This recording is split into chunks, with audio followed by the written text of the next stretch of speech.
ದೇವರಿಗೆ ಸ್ತೋತ್ರವಾಗಲಿ. ದೇವರಿಗೆ ಅಮೂಲ್ಯರು, ಅತಿ ಪ್ರಿಯರು, ಘನವಂತರಾದ ಪ್ರಿಯ ದೇವರ ಮಕ್ಕಳೇ, ಬನ್ನಿರಿ ಪ್ರಿಯರೇ, ದಹಿಸುವ ಅಗ್ನಿಯಾಗಿರುವ ಅತ್ಯುನ್ನತ ಸಿಂಹಾಸನದ ಮೇಲೆ ಆಸೀನನಾಗಿರುವ,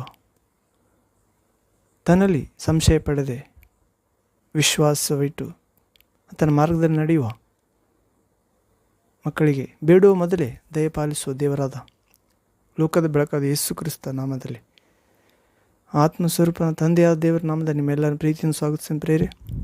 ಈ ದಿನ ದೇವರ ವಾಕ್ಯವನ್ನು ಆಲಿಸಲು, ಈ ದಿನ ಆಲಿಸುವ ವಾಕ್ಯ ಭಾಗಾಂಶ ಪ್ರೇರೆ, ಯೇಸು ಅಪಸ್ಮಾರ ರೋಗಿಯನ್ನು ಸ್ವಸ್ಥ ಮಾಡಿದ್ದು. ಯೇಸು ಅಪಸ್ಮಾರ ರೋಗಿ ಅಂದರೆ ಮೂರ್ಛಾ ರೋಗಿಯನ್ನು ಸ್ವಸ್ಥ ಮಾಡಿದ ಬಗ್ಗೆ ಧ್ಯಾನಿಸೋಣ ಪ್ರೇರೆ ಸ್ವಲ್ಪ ಕ್ಷಣ. ಇದಕ್ಕೆ ಮೊದಲು ನಾವು ತಂದೆಯಾದ ದೇವರ ಸಹಾಯವನ್ನು, ದೇವಕುಮಾರ ಯೇಸು ಕ್ರಿಸ್ತನ ಸರ್ವಜ್ಞಾನವನ್ನು, ಪರಿಶುದ್ಧಾತ್ಮನ ಪ್ರೀತಿಯ ಸನ್ನಿಧಿಯನ್ನು ವಾಕ್ಯ ಅರ್ಥ ಮಾಡಿಕೊಳ್ಳುವ ಕೃಪೆಯನ್ನು, ಬುದ್ಧಿ ವಿಕಾಸವನ್ನು, ಚೈತನ್ಯವನ್ನು ಬೇಡಿಕೊಳ್ಳೋಣ ಪ್ರೇರೆ. ಕೇಳಲಿರುವ ಮಾತು ದೇವರ ಆತ್ಮದಿಂದ ನಾವು ಅರ್ಥ ಮಾಡಿಕೊಳ್ಳುವಂತೆ, ಒಳ್ಳೆಯ ನೆಲದಲ್ಲಿ ಬಿದ್ದ ಬೀಜ 100ಕ್ಕೆ 100 ಫಲ ಕೊಡುವಂತೆ, ನಮ್ಮ ಹೃದಯದಲ್ಲಿ ದೇವರ ವಾಕ್ಯಮೇ ಬೀಜ ಬಿದ್ದು ಒಳ್ಳೆಯ ನೆಲವಾಗಿಸುವಂತೆ, 100ಕ್ಕೆ 100 60, 30ರಷ್ಟು ಫಲ ಕೊಡುವಂತೆ, ಆ ಫಲ ಶಾಶ್ವತವಾಗಿ ನಿಲ್ಲುವಂತೆ ತಂದೆ ದೇವರು ಯೇಸು ಕ್ರಿಸ್ತ ರಕ್ಷಕನ ನಾಮದಲ್ಲಿ ಪರಿಶುದ್ಧಾತ್ಮ ಮೂಲಕ ಅನುಗ್ರಹಿಸಲಿ. ಆಮೇನ್. ಪ್ರಾರ್ಥನೆ ಪ್ರಿಯ, ನನ್ನ ಏಕೀಭವಿಸಿ ಪ್ರಾರ್ಥಿಸಿರಿ. ಪ್ರೇಯರ್. ತಂದೆಯೇ, ಸರ್ವಶಕ್ತನಾದ ದೇವರೇ, ಪರಿಶುದ್ಧನೇ ಪರಿಶುದ್ಧನೇ ಪರಿಶುದ್ಧನೇ, ಪ್ರೀತಿಯಿಂದ ಈ ಲೋಕವನ್ನು ಪರಿಪಾಲಿಸುತ್ತಾ ಬರುತ್ತಿರುವ ಆತನೇ, ನಿಮಗೆ ಸ್ತೋತ್ರ ತಂದೆ. ನಿಮ್ಮ ಸನ್ನಿಧಿಯಲ್ಲಿ ಬೇಡಿಕೊಳ್ಳುವವರಿಗೆ ಯಾವ ಮೇಲಿಗೂ ಕೊರತೆ ಇಲ್ಲ ತಂದೆ. ನಿಮಗೆ ಸಮಾಧಾನವಾಗಲಿ ಎಂದು ಸಮಾಧಿಯಿಂದ ಎದ್ದ ನಂತರ ಎಲ್ಲ ನಿಮ್ಮ ಶಿಷ್ಯರಿಗೆ ಕಾಣಿಸಿಕೊಂಡು ಹೇಳಿದಾತನೇ, ನಿಮಗೆ ಸ್ತೋತ್ರ ಯೇಸುವೆ. ನನ್ನ ಶಾಂತಿ ನಿಮಗೆ ಬಿಟ್ಟು ಹೋಗುತ್ತೇನೆಂದು ಸೈತಾನನ್ನು ಮುಟ್ಟದಿರುವ, ಲೋಕ ಕೊಡದಿರುವ, ರಾಜನಂತೆ ಆಳ್ವಿಕೆ ಮಾಡುವ, ಎಲ್ಲ ಜ್ಞಾನ ಗ್ರಹಿಕೆ ಮೀರುವ ನಿಮ್ಮ ಶಾಂತಿ ಕೊಟ್ಟಿದ್ದಕ್ಕಾಗಿ ಸ್ತೋತ್ರ ಯೇಸುವೆ. ನನ್ನ ಕೃಪೆ ನಿನಗೆ ಸಾಕು. ಹೌದು ಪ್ರಭೆ, ಅಂತ ನಿಮ್ಮ ಕೃಪೆ ನಮಗೆ ನೀಡಿದ್ದಕ್ಕಾಗಿ ಸ್ತೋತ್ರ. ಅನೇಕ ನಿಮ್ಮ ಮಕ್ಕಳಿಗೆ ನೀಡಿರಿ ಪ್ರಭೆ. ಈ ದಿನ ನಿಮ್ಮ ಜೀವವುಳ್ಳ ವಾಕ್ಯವನ್ನು ಧ್ಯಾನಿಸುವಾಗ ಯೇಸುವೆ, ನೀವು 2000 ವರ್ಷಗಳ ಕೆಳಗೆ ಭೂಮಿಯ ಮೇಲೆ ಚಲಿಸಿ ಮನುಷ್ಯ ಕುಲದ ಎಲ್ಲ ಪಾಪಶಾಪಗಳನ್ನು ಹೊತ್ತುಕೊಂಡು ಹೋಗಲು ದೇವರ ಕುರಿಮರಿಯಾಗಿ ಬಂದಾಗ, ನಮ್ಮ ಶೋಧನೆಯ ಮಾರ್ಗದಲ್ಲಿ ನೀವು ನಡೆದು ಜಯಿಸಿದ ಮಾರ್ಗದಲ್ಲಿ ನೀವು ಕೆಲವು ಮಾತಾಡಿದಾಗ, ಆ ಮಾತುಗಳಲ್ಲಿ ಧ್ಯಾನಿಸುವಾಗ ನಮ್ಮೊಂದಿಗೆ ಅದೇ ವಾಕ್ಯವಾದ ನೀವು ನಿಮ್ಮ ಪರಿಶುದ್ಧಾತ್ಮನ ಮೂಲಕ ಮಾತಾಡಿ, ಅಂದು ನಿಮ್ಮ ಬಳಿಗೆ ಬಂದ ಪ್ರತಿಯೊಬ್ಬ ಮಕ್ಕಳನ್ನು ಗುಣಪಡಿಸಿದಂತೆ ಇಂದು ನಿಮ್ಮ ವಾಕ್ಯವನ್ನು ಕೇಳುವ ಪ್ರತಿಯೊಬ್ಬ ಮಕ್ಕಳನ್ನು ನಮ್ಮನ್ನು ಗುಣಪಡಿಸಿರಿ. ಶಾರೀರಿಕವಾಗಿ, ಮಾನಸಿಕವಾಗಿ, ಆತ್ಮೀಕವಾಗಿ ಗುಣಪಡಿಸಿ ಯೇಸುವೆ. ನಿಮಗೆ ಅಸಾಧ್ಯವಾದ ಯಾವುದಿಲ್ಲ ಯೇಸುವೆ. ಮೂರ್ಛಾ ರೋಗಿಯನ್ನು ಸ್ವಸ್ಥ ಮಾಡಿದ್ದು ಎನ್ನುವ ಅಂಶವನ್ನು ಧ್ಯಾನಿಸುವಾಗ ನೀವೇ ನಿಮ್ಮ ಪರಿಶುದ್ಧಾತ್ಮನಿಂದ ಬರೆಸಲ್ಪಟ್ಟ ಪರಿಶುದ್ಧ ಗ್ರಂಥ ಸತ್ಯವೇದದ ಮೂಲಕ, ಪರಿಶುದ್ಧಾತ್ಮನ ಮೂಲಕ ನಮ್ಮೆಲ್ಲರೊಂದಿಗೆ ಹೃದಯ, ಆತ್ಮ, ವಿಶ್ವಾಸ, ಪ್ರಾರ್ಥನೆ, ಪರಿಶುದ್ಧ ಸಾಕ್ಷಿ ಜೀವಿತದೊಂದಿಗೆ ಮಾತನಾಡಬೇಕೆಂದು, ಕೃಪೆಯಿಂದ ಕೃಪೆಗೆ, ಮಹಿಮೆಯಿಂದ ಮಹಿಮೆಗೆ, ನೀತಿಯಿಂದ ನೀತಿಗೆ, ಪರಿಶುದ್ಧತೆಯಿಂದ ಮಹಾಪರಿಶುದ್ಧತೆಗೆ, ಸಂಪೂರ್ಣ ರಕ್ಷಣೆಗೆ ನಾವೆಲ್ಲ ಪ್ರವೇಶವಾಗುವಂತೆ ಎಸಪ್ಪ, ಈ ದಿನ ವಾಕ್ಯ ಹೇಳುತ್ತಿರುವ ನಮ್ಮೆಲ್ಲರನ್ನು ನಿಮ್ಮ ಶಿಲ್ಬೆಯ ಶಕ್ತಿಯಲ್ಲಿ, ಬಿಡುಗಡೆಯಲ್ಲಿ, ಪುನರುತ್ಥಾನ ಶಕ್ತಿಯಲ್ಲಿ, ಜೀವದಲ್ಲಿ ನೆಲೆಗೊಳಿಸಿ ಅನುಗ್ರಹಿಸುತ್ತಾ ಬರಬೇಕೆಂದು ಹೀಗೆ ಮಾಡಿ ದುಷ್ಟನಾದ ಲೋಕಾಧಿಕಾರಿ ಸೈತಾನನನ್ನು ನಿಮ್ಮ ಮಕ್ಕಳಾದ ನಮ್ಮೆಲ್ಲರ ಕಾಲ ಕೆಳಗೆ ಹಾಕಿ ಶಾಂತಿದಾಯಕ ದೇವರೇ ನಾಶ ಮಾಡುತ್ತಾ ಜಯ ನೀಡುತ್ತಾ ಬರಬೇಕೆಂದು ಯೇಸು ಕ್ರಿಸ್ತ ಸರ್ವಾಧಿಕಾರ ನಾಮದಲ್ಲಿ ಪ್ರಾರ್ಥಿಸಿ ಬೇಡಿ ಹೊಂದಿದ್ದೇವೆ ತಂದೆಯೇ, ಜ್ಯೋತಿರ್ಮಯನೇ. Amen amen. Thank you father, thank you Jesus Christ, thank you holy ghost, fire, living water, flow. Amen. ಅದು ಪ್ರೇರೆ, ಯೇಸು ಅಪಸ್ಮಾರ ಮೂರ್ಛಾ ರೋಗಿಯನ್ನು ಸ್ವಸ್ಥ ಮಾಡಿದ ಬಗ್ಗೆ ನಾವು ಕೆಲವು ವಾಕ್ಯ ಧ್ಯಾನಿಸೋಣ ಪ್ರೇರೆ. ಇದಕ್ಕೆ ಮೊದಲು ನಾವೊಂದು ಆತ್ಮೀಯ ಗೀತೆಯನ್ನು ಹಾಡಿಕೊಂಡು ಸಿದ್ಧರಾಗೋಣ. ಹಾಡು ಭೂಪರಲೋಕ ದೇವರೇ. ಹೌದು ಪ್ರೇರೆ, ಯೇಸು ಮಾತ್ರ ಅಥವಾ ತಂದೆಯ ಹೆಸರಿನಲ್ಲಿ ಬಂದ, ತಂದೆಯ ಸರ್ವ ಸಂಪೂರ್ಣತೆ ಅವತರಿಸಿಕೊಂಡು ಲೋಕದಲ್ಲಿ ಜೀವಿಸಿದ ತಂದೆಯ ಪ್ರತಿರೂಪವಾದ ಯೇಸು ಮಾತ್ರ ಭೂಪರಲೋಕವನ್ನು ಸೃಷ್ಟಿಸಿದ್ದಾನೆ ಪ್ರೇರೆ.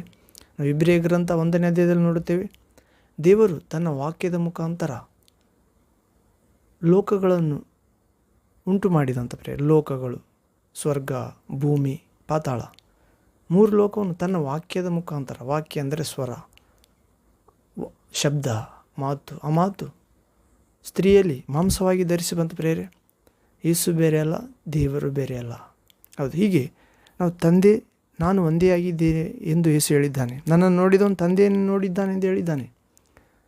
ನನ್ನನ್ನು ನಂಬದೇ ಇದ್ದರೂ ನಾನು ಮಾಡಿದ ಕಾರ್ಯಗಳನ್ನಾದರೂ ನಂಬಿರಿ ಎಂದು ಹೇಳಿದ್ದಾನೆ. ಹೀಗೆ ನಂಬುವುದಾದರೆ ನಾನು ಮಾಡಿದ ಕಾರ್ಯಗಳನ್ನು ಅವರು ಮಾಡುತ್ತಾರೆ, ಅವುಗಳಿಗಿಂತ ಹೆಚ್ಚು ಮಾಡುತ್ತಾರೆ ಎಂದು ಹೇಳಿದ್ದಾನೆ. ಹೀಗೆ ಯೇಸು ಅಪಸ್ಮಾರ ರೋಗಿಯನ್ನು ಸ್ವಸ್ಥ ಮಾಡುತ್ತಾನೆ ಪ್ರೇರೆ. ಅದರ ಬಗ್ಗೆ ಚಿಕ್ಕ ಸನ್ನಿವೇಶ ನೋಡೋಣ. ಇದಕ್ಕೆ ಮೊದಲು ಹಾಡು ಹಾಡಿಕೊಂಡು ಸಿದ್ಧರಾಗೋಣ. ನನ್ನೊಂದು ಏಕೀಭವಿಸಿರಿ. ಭೂಪರಲೋಕ ದೇವರೇ, ಸಮಸ್ತ ಕೊಡುವಾತನೇ, ಅನಂತ ಸ್ತೋತ್ರ ನಿನಗೆ ದಯಾ ಪ್ರಭುವೇ. ನಿನ್ನಿಂದ ಸೂರ್ಯ ತಪ್ಪದೆ ಸದಾ ಉದಯವಾಗುತ್ತೆ,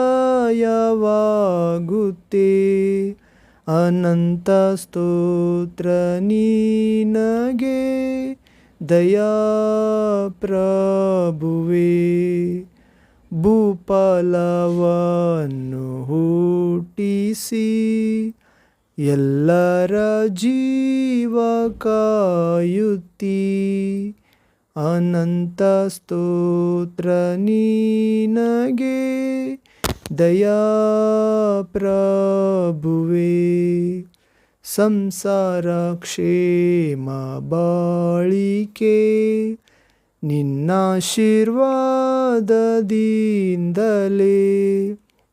ಅನಂತ ಸ್ತೋತ್ರ ನಿನಗೆ ದಯಾ ಪ್ರಭುವೇ. ಮೇಲಣ ಲೋಕ ಬಾಧ್ಯತೆ ಕೊಡುತ್ತೇನೆಂದು ಹೇಳಿದ್ದಿ, ಅನಂತ ಸ್ತೋತ್ರ ನಿನಗೆ ದಯಾ ಪ್ರಭುವೇ.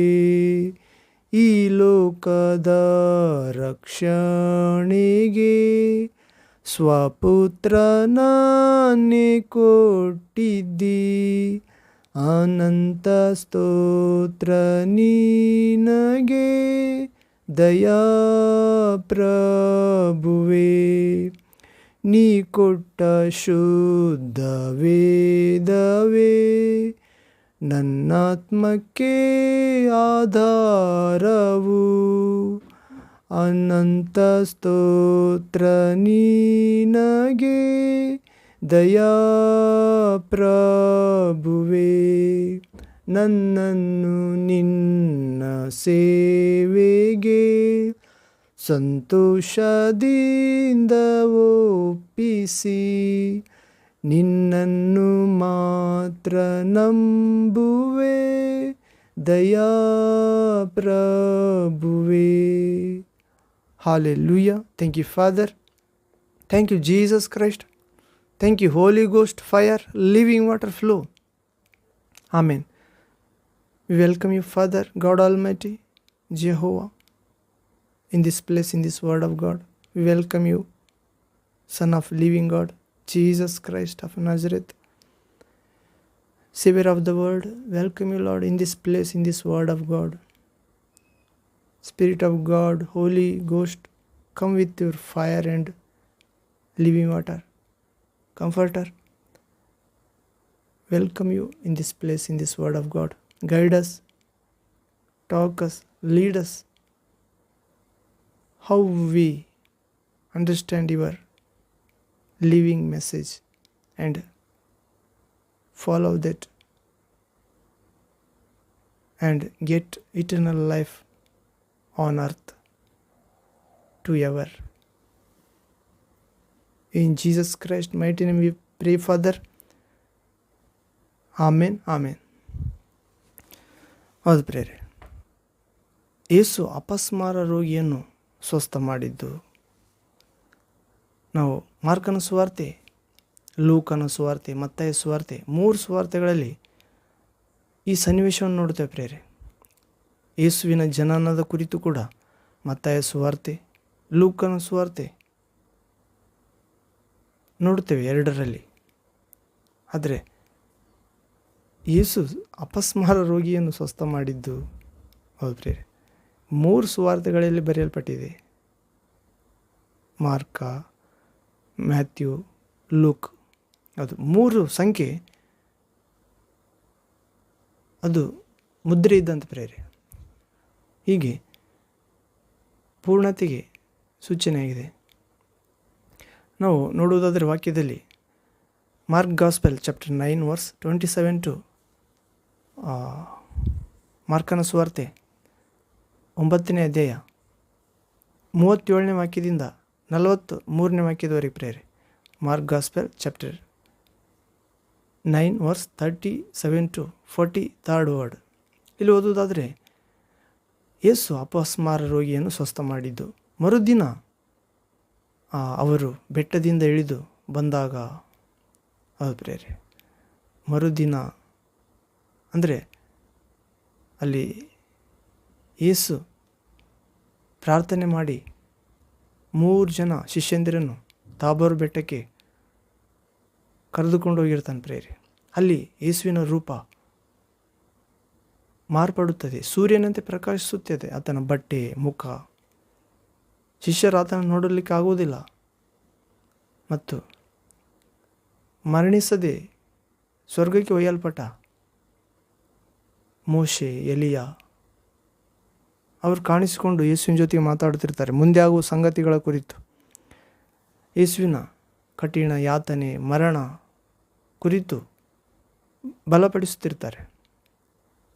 ಆ ಶಿಷ್ಯರಿಗೆ ಅವ್ರ ಪ್ರಕಾಶವನ್ನು ನೋಡಲಾಗುವುದಿಲ್ಲ, ಬೋರ್ಲು ಬೀಳ್ತಾರೆ. ಸ್ವಲ್ಪ ಹೊತ್ತಾದಮೇಲೆ ಮೋಶೆ, ಎಲಿಯ ಹೊರಟೋಗಿಬಿಡ್ತಾರೆ. ಆಮೇಲೆ ಶಿಷ್ಯರು ಯೇಸುವಿಗೆ ಮಾತಾಡ್ತಾರೆ. ಯಾಕೋಬ, ಯೋಹಾನ, ಪೇತ್ರ, ಈ 3ರಲ್ಲಿ ಪೇತ್ರ ಪ್ರಧಾನ ಶಿಷ್ಯ ಯೇಸುವಿಗೆ ಮಾತಾಡ್ತಾನೆ. ಸ್ವಾಮಿ, ಗುರುವೇ, ಯೇಸುವೆ, ನಾವು ಇಲ್ಲೇ ಇರುವುದು ಒಳ್ಳೆಯದು. ಯಾಕಂದರೆ ಮೋಶೆ, ಎಲಿಯ ಬಂದಾಗ ಸ್ವರ್ಗೀಯ ವಾತಾವರಣ ಅಲ್ಲಿ ಬಂದಿರ್ತದೆ ಪ್ರೇರೆ. ಸ್ವರ್ಗದ ವಾತಾವರಣ, ಸ್ವರ್ಗದಲ್ಲಿ ಸೂರ್ಯ, ಚಂದ್ರ, ನಕ್ಷತ್ರ, ಮಳೆಗಾಳಿ, ಬಿಸಿಲು, ಕಣ್ಣೀರಿನ ದುಃಖ, ಗೋಳಾಟ, ಹಸಿವು, ನೀರಾಡಿಕೆ ಯಾವ ಇರುವುದಿಲ್ಲ. ಆ ವಾತಾವರಣ ಅಲ್ಲಿ ಇಳಿದು ಬಂದಿರ್ತದೆ. ಬಿಡುಗಡೆ ವಾತಾವರಣ, ನಿತ್ಯ ಜೀವ, ಮೋಕ್ಷದ್ದು. ಪೇತ್ರಗ ಯಾವ ಚೆನ್ನಾಗಿ ಕಾಣ್ತಾನೋ ಅದೆಲ್ಲ ಬೇಕಂತಾನ. ಹೌದ್ರಿ, ಇಲ್ಲೇ ಇರುವುದು ಒಳ್ಳೆಯದು ಸ್ವಾಮಿ. ನಾವು ನಿನಗೊಂದು, ಮೋಶೆಗೊಂದು, ಎಲಿಯಗೊಂದು ಗುಡಾರ ಹಾಕ್ತೀವಿ, ಟೆಂಟ್, ಜೋಪಡಿ ಅಂದಂಗೆ. ಹೌದು, ಅವ್ರು ನೋಡ್ತಾರೆ ಮೋಶೆ, ಎಲಿಯ ಎಂದು ಕಂಡುಹಿಡಿತಾರೆ. ಕಾರಣ ದೇವರ ಜ್ಞಾನ, ಶಕ್ತಿ, ಬೆಳಕು ಅಲ್ಲಿ ಇಳಿದು ಬಂದಿರ್ತದೆ. ಪ್ರೇರೆ, ಎಲ್ಲಿ ದೇವರ ಆತ್ಮ ಇರುತ್ತಾನೋ ಅಲ್ಲಿ ಸ್ವಾತಂತ್ರ್ಯ, ಬಿಡುಗಡೆ, ದೇವರ ಮಕ್ಕಳ ಪದವಿ ಇರ್ತದೆ ಪ್ರೇರೆ. ಹೀಗೆ ದೇವರ ಆತ್ಮ ಬಂದ ಮೇಲೆ ನಿಮಗೆ ಸಮಗ್ರ ಸತ್ಯ ತಿಳಿಯುತ್ತದೆ, ಮುಂದೆ ಆಗುವ ಸಂಗತಿಗಳು ತಿಳಿಸುತ್ತಾನೆ. ಅಷ್ಟೇ ಅಲ್ಲ, ದೇವರ ಆತ್ಮ ದೇವರ ಸಂಗತಿಗಳು ಅರಿತುಕೊಂಡಾತನಾಗಿದ್ದಾನೆ.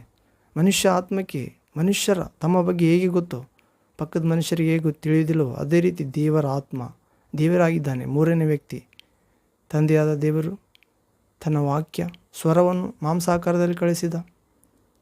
ಅದೇ ತನ್ನ ಆತ್ಮದಿಂದ ಹುಟ್ಟಿಸಿ ಆ ಯೇಸು ತನ್ನಲ್ಲಿರುವ ಆ ದೇವರ ಆತ್ಮನಿಂದ ಮತ್ತೆ ಜೀವಕ್ಕೆ ಎದ್ದ ಪ್ರೇರೆ. ತಂದೆಯ ಬಳಿ ಹೋಗಿ ತಾನು ಈ ಲೋಕವನ್ನು, ಶರೀರವನ್ನು, ಸೈತಾನನ, ಮರಣವನ್ನು ಗೆದ್ದ, ಎಲ್ಲ ಕಷ್ಟ ಸಂಕಟವನ್ನು ಗೆದ್ದ, ಅವಮಾನ, ಸೈತಾನವನ್ನು ಗೆದ್ದ, ದೆವ್ವವನ್ನು ಗೆದ್ದ, ಎಲ್ಲ ದೈವ ಶಕ್ತಿಯಾದ ತನ್ನ ಆತ್ಮವನ್ನು ಕಳಿಸಿಕೊಟ್ಟ ಪ್ರೇರೆ, ಚಿರಂಜೀವಿ ಆತ್ಮನನ್ನು. ಹೀಗೆ ಆ ಆತ್ಮ ಬಂದಾಗ ಅವ್ರು ಹೇಳ್ತಾರೆ, ಸ್ವಾಮಿ ಇಲ್ಲೇ ಇರುವುದು ನಾವು ಒಳ್ಳೆಯದೆಂದು. ಆಗ ತಂದೆಯಾದ ದೇವರು ಆಕಾಶದಲ್ಲಿ ಮಾತಾಡ್ತಾನೆ, ಈತನು ನನ್ನ ಪ್ರಿಯ ಕುಮಾರನು, ಈತನ ಮಾತಿಗೆ ಕಿವಿಗೊಡಿರಿ ಎಂದು. ಆ ತಂದೆಯಾದ ದೇವರ ಮಾತಿಗೆ ದೊಡ್ಡ ಗರ್ಜನೆಯಂತೆ, ಗುಡುಗು ಸಿಡಿಲಿನಂತೆ ಶಬ್ದ ಬಂದಿದ್ದರಿಂದ ಅವರು ಬೋರಲು ಬೀಳ್ತಾರೆ ಪ್ರೇರೆ. ಹೌದು, ಯೇಸುಪ್ರಭು ಅವರ ಸಮೀಪ ಬಂದು ಕೈ ಇಟ್ಟು ಭಯಪಡಬೇಡಿರಿ ಎಂದು ಎಬ್ಬಿಸ್ತಾನೆ. ಅಂದರೆ ಯೇಸು ಹೇಳಿದಂಗೆ ಕೇಳ್ರಿ, ಈತ ನನ್ನ ಪ್ರಿಯ ಕುಮಾರ, ಈತನಲ್ಲಿ ನನ್ನ ಆತ್ಮ ಇಟ್ಟಿದ್ದೇನೆ, ಈತ ನನ್ನ ಅಪಾರ ಮೆಚ್ಚುಗೆಗೆ ಪಾತ್ರನು. ಅಂದರೆ ದೇವರೇ ತನ್ನ ಮಗನ ಯೇಸು ಕ್ರಿಸ್ತನ ಮಾತನ್ನು ಕೇಳಬೇಕಂತ ಹೇಳ್ತಿದ್ದಾನೆ ಪ್ರಿಯ. ತನ್ನ ಮಾತು ಕೇಳುವ ಕಾಲ ಹೋಯಿತು. ದೇವರು ಮನುಷ್ಯ ಆಗಿ ತನ್ನ ಮಗನ ರೂಪದಲ್ಲಿ ಬಂದಿದ್ದಾನೆ ಪ್ರೇರೆ. ಮಕ್ಕಳು ಮಾಂಸಧಾರಿಗಳಾಗಿರುವುದರಿಂದ, ಅಂದರೆ ಮನುಷ್ಯ ಕುಲ ದೇವರ ಸ್ವಭಾವದಲ್ಲಿ, ದೇವರ ರೂಪದಲ್ಲಿ, ದೇವರ ಹೋಲಿಕೆಯಲ್ಲಿ, ದೇವರ ಕೈಯಿಂದ ಮಣ್ಣಿನಿಂದ ರೂಪಿಸಿದ ಮನುಷ್ಯ ನಾವೆಲ್ಲರೂ ಪ್ರೇರೆ. ಮೊದಲನೇ ಮನುಷ್ಯ ದೇವರ ರೂಪದಲ್ಲಿ ಮನುಷ್ಯರನ್ನು ಉಂಟು ಮಾಡಿದ್ದಾನೆ. ಆದ್ದರಿಂದ ದೇವದೂತ ದೇವರಿಗೆ ವಿರುದ್ಧವಾಗಿ ದೇವರಾಗಬೇಕೆಂದು ಆಲೋಚಿಸಿ ದೇವರಿಂದ ಪರಲೋಕದಿಂದ ತಳ್ಳಲ್ಪಟ್ಟಿದ್ದಾನೆ ಪ್ರೇರೆ. ಸೈತಾನನಾಗಿ, ಕೆಟ್ಟವನಾಗಿ, ಒಬ್ಬ ಆರಾಧಕ, ಒಬ್ಬ ಬೆಳಕಿನ ದೂತ. ದೇವರು ಆತನನ್ನು ತಳ್ಳಿಬಿಟ್ಟಿದ್ದಾನೆ. ಆತನು ಪೈಶಾಚಿಕನಾಗಿ ದೆವ್ವವಾಗಿ ಮಾರ್ಪಟ್ಟಿದ್ದಾನೆ. ಬೀಳುವಾಗ ಅನೇಕ ದೂತರನ್ನು ಆಕಾಶದಲ್ಲಿ 1/3 ನಕ್ಷತ್ರವನ್ನು ಎಳೆದುಕೊಂಡು ಬಿದ್ದಿದ್ದಾನೆ ಭೂಲೋಕದಕ್ಕೆ. ಅದರಿಂದ ಭೂಮಿಯೇ, ಸಮುದ್ರವೇ ನಿನ್ನ ಗತಿ ಏನು ಹೇಳಲಿ. ಸೈತಾನನು ತನಗಿರುವ ಕಾಲ ಸ್ವಲ್ಪವೆಂದು ತಿಳಿದು ನಿಮ್ಮ ಕಡೆಗೆ ಇಳಿದು ಬಂದಿದ್ದಾನೆ ಎಂದು ನಾವು ಪ್ರಕಟಣೆ ಗ್ರಂಥ 12ನೇ ಅಧ್ಯಾಯದಲ್ಲಿ ಓದ್ತೇವೆ ಪ್ರೇರೆ. ಹೌದು, ಅದರಿಂದ ಭೂಮಿ ಸಮುದ್ರಕ್ಕೆ ಕೆಡುಕು ಕಾದಿದೆ ಪ್ರೇರೆ. ಭೂಮಿಯ ಮೇಲೆ, ಸಮುದ್ರದ ಮೇಲೆ ಒಂದೊಂದು ಕಾಲು ಇಟ್ಟು ನಿಂತಿದ್ದಾನೆ ಪಿಶಾಚಿ. ನಮ್ಮ ಕಡೆ ಕಡು ರೋಷದಿಂದ ಇಳಿದು ಬಂದಿದ್ದಾನಂತ. ಅದರಲ್ಲಿ ಯೇಸುವಿನ ವಿಶ್ವಾಸವ್ರ ಮೇಲೆ ಆತನ ಹೋರಾಟ, ವಿಶ್ವಾಸಲಾರದವರು ಆತನ ಕಡೆಯವರೇ. ಹೌದು ಪ್ರೇರೆ. ಹೀಗೆ ನಾವು ಯೇಸುವನ್ನು ವಿಶ್ವಾಸುವುದು ದೊಡ್ಡ ಚಾಲೆಂಜ್ ಆಗಿದೆ ಪ್ರೇರೆ. ಪ್ರತಿಯೊಬ್ಬ ಮನುಷ್ಯನಿಗೆ ಎಲ್ಲ ದೇವರನ್ನು ನಂಬಬಹುದಕ್ಕೆ ಬಿಡುತ್ತಾನೆ, ಯೇಸುವನ್ನು ಮಾತ್ರ ಬೇರೆ ದೇಶದ ದೇವರು, ಇಂಗ್ಲೀಷ್ ದೇವರು, ಕಡಿಮೆ ಜಾತಿಯ ದೇವರು, ದೇವರಾಗಿದ್ದರೆ ಹಾಗೆ ಹೇಗೆ ಸಾಯ್ತಿದ್ದ. ಹೌದು ಪ್ರೇರೆ. ಮತ್ತು ತಂದೆ ಇಲ್ಲದ ಹೇಗೆ ಹುಟ್ಟಿದ್ದಾನೆ, ವ್ಯಭಿಚಾರಕ್ಕೆ ಹುಟ್ಟಿರ್ತಾನೆ. ಇನ್ನು ಅನೇಕ ಆತನ ಮೇಲೆ ಅಪಾದನೆ ಹೊರಿಸಲಾಗಿದೆ ಪ್ರೇರೆ. ಕಾರಣ ಆತನು ಲೋಕದಲ್ಲಿ ಇದ್ದಾನೆ, ಲೋಕವು ಆತನನ್ನು ಅರಿತುಕೊಳ್ಳಲಿಲ್ಲ. ಹೌದು ಪ್ರೇರೆ. ಇವತ್ತಿಗೂ ಸೂರ್ಯ, ಚಂದ್ರ, ನಕ್ಷತ್ರ, ಗಾಳಿ, ಮಳೆ, ಬೆಳಕು, ಸೃಷ್ಟಿ, ಎಲ್ಲ ವ್ಯವಸ್ಥೆಗಳು ನಡೆಸಲ್ಪಡುತ್ತಿವೆ. ಅದೃಶ್ಯ ಆಗಿ ದೇವರು ನಡೆಸುತ್ತಿದ್ದಾನೆ. ಹೌದು ಪ್ರೇರೆ. ಹೀಗೆ ಆದರೆ ಲೋಕವು ಅದನ್ನು ಅರಿತುಕೊಳ್ಳುತ್ತಿಲ್ಲ. ಕಾರಣ ಕಣ್ಣಿಗೆ ಕಾಣುವ ಚೆಲುವಾದವುಗಳಿಂದ ಕಾಣದೇ ಇರುವಾತನನ್ನು ಅರಿತುಕೊಳ್ಳಲಿಲ್ಲ. ಹೌದು ಪ್ರೇರೆ.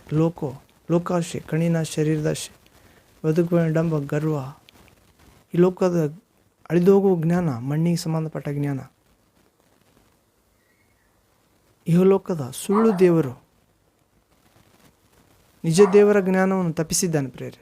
ಚಿತ್ರಗಳನ್ನು ಮಾಡಿ ಅವುಗಳನ್ನೇ ದೇವರೆಂದು ನಿಜವಾದ ಜ್ಞಾನದಿಂದ ಅವರನ್ನು ಕತ್ತಲೆಗೆ ತಳ್ಳಿಬಿಟ್ಟಿದ್ದಾನೆ.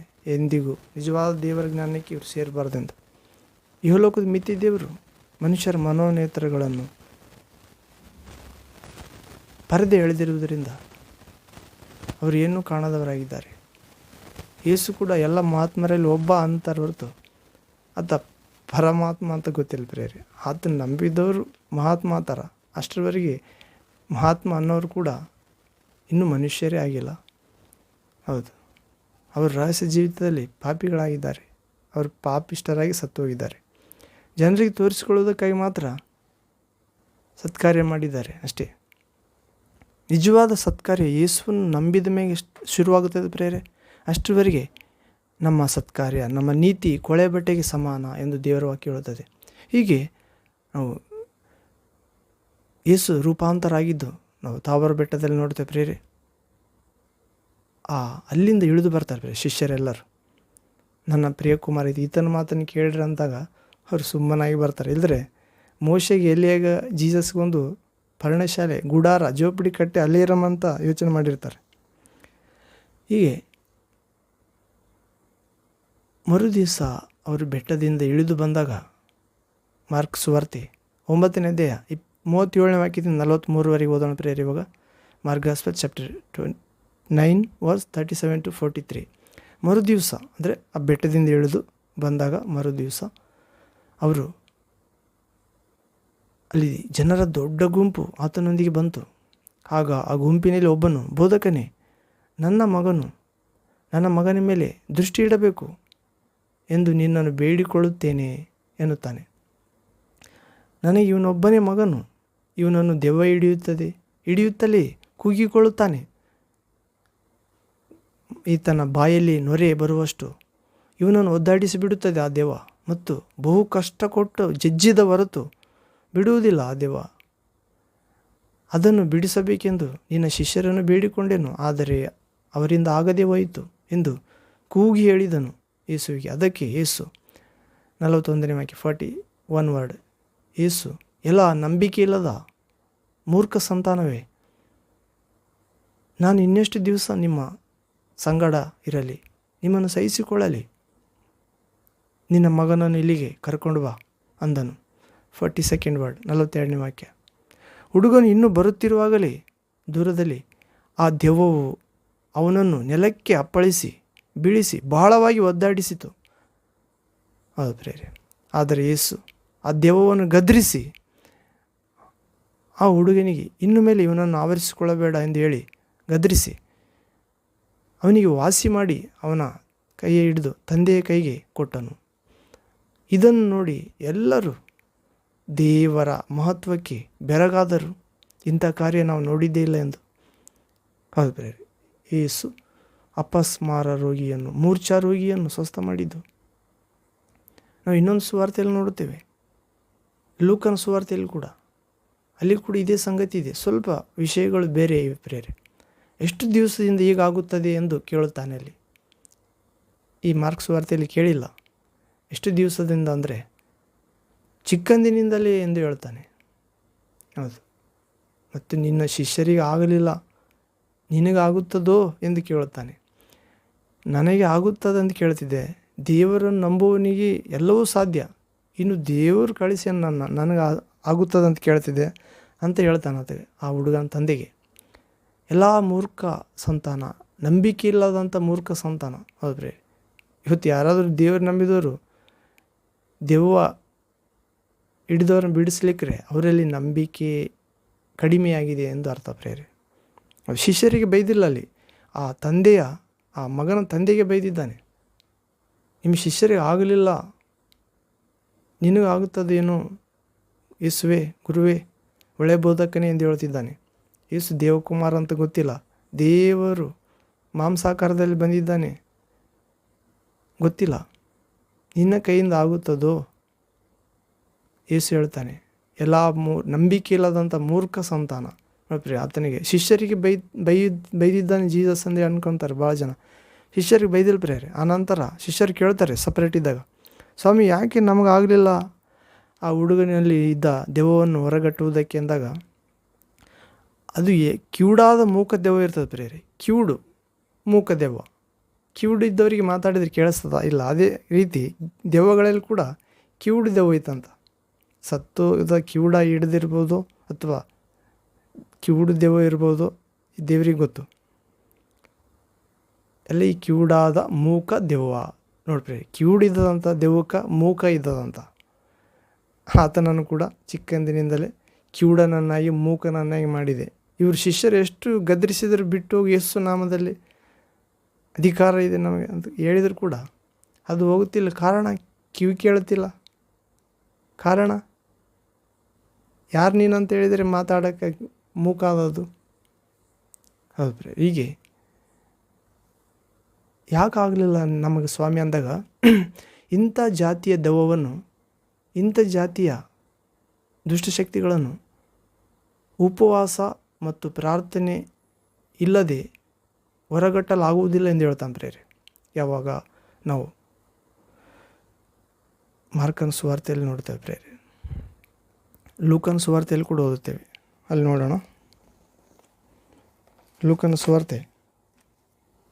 Hallelujah, thank you Jesus.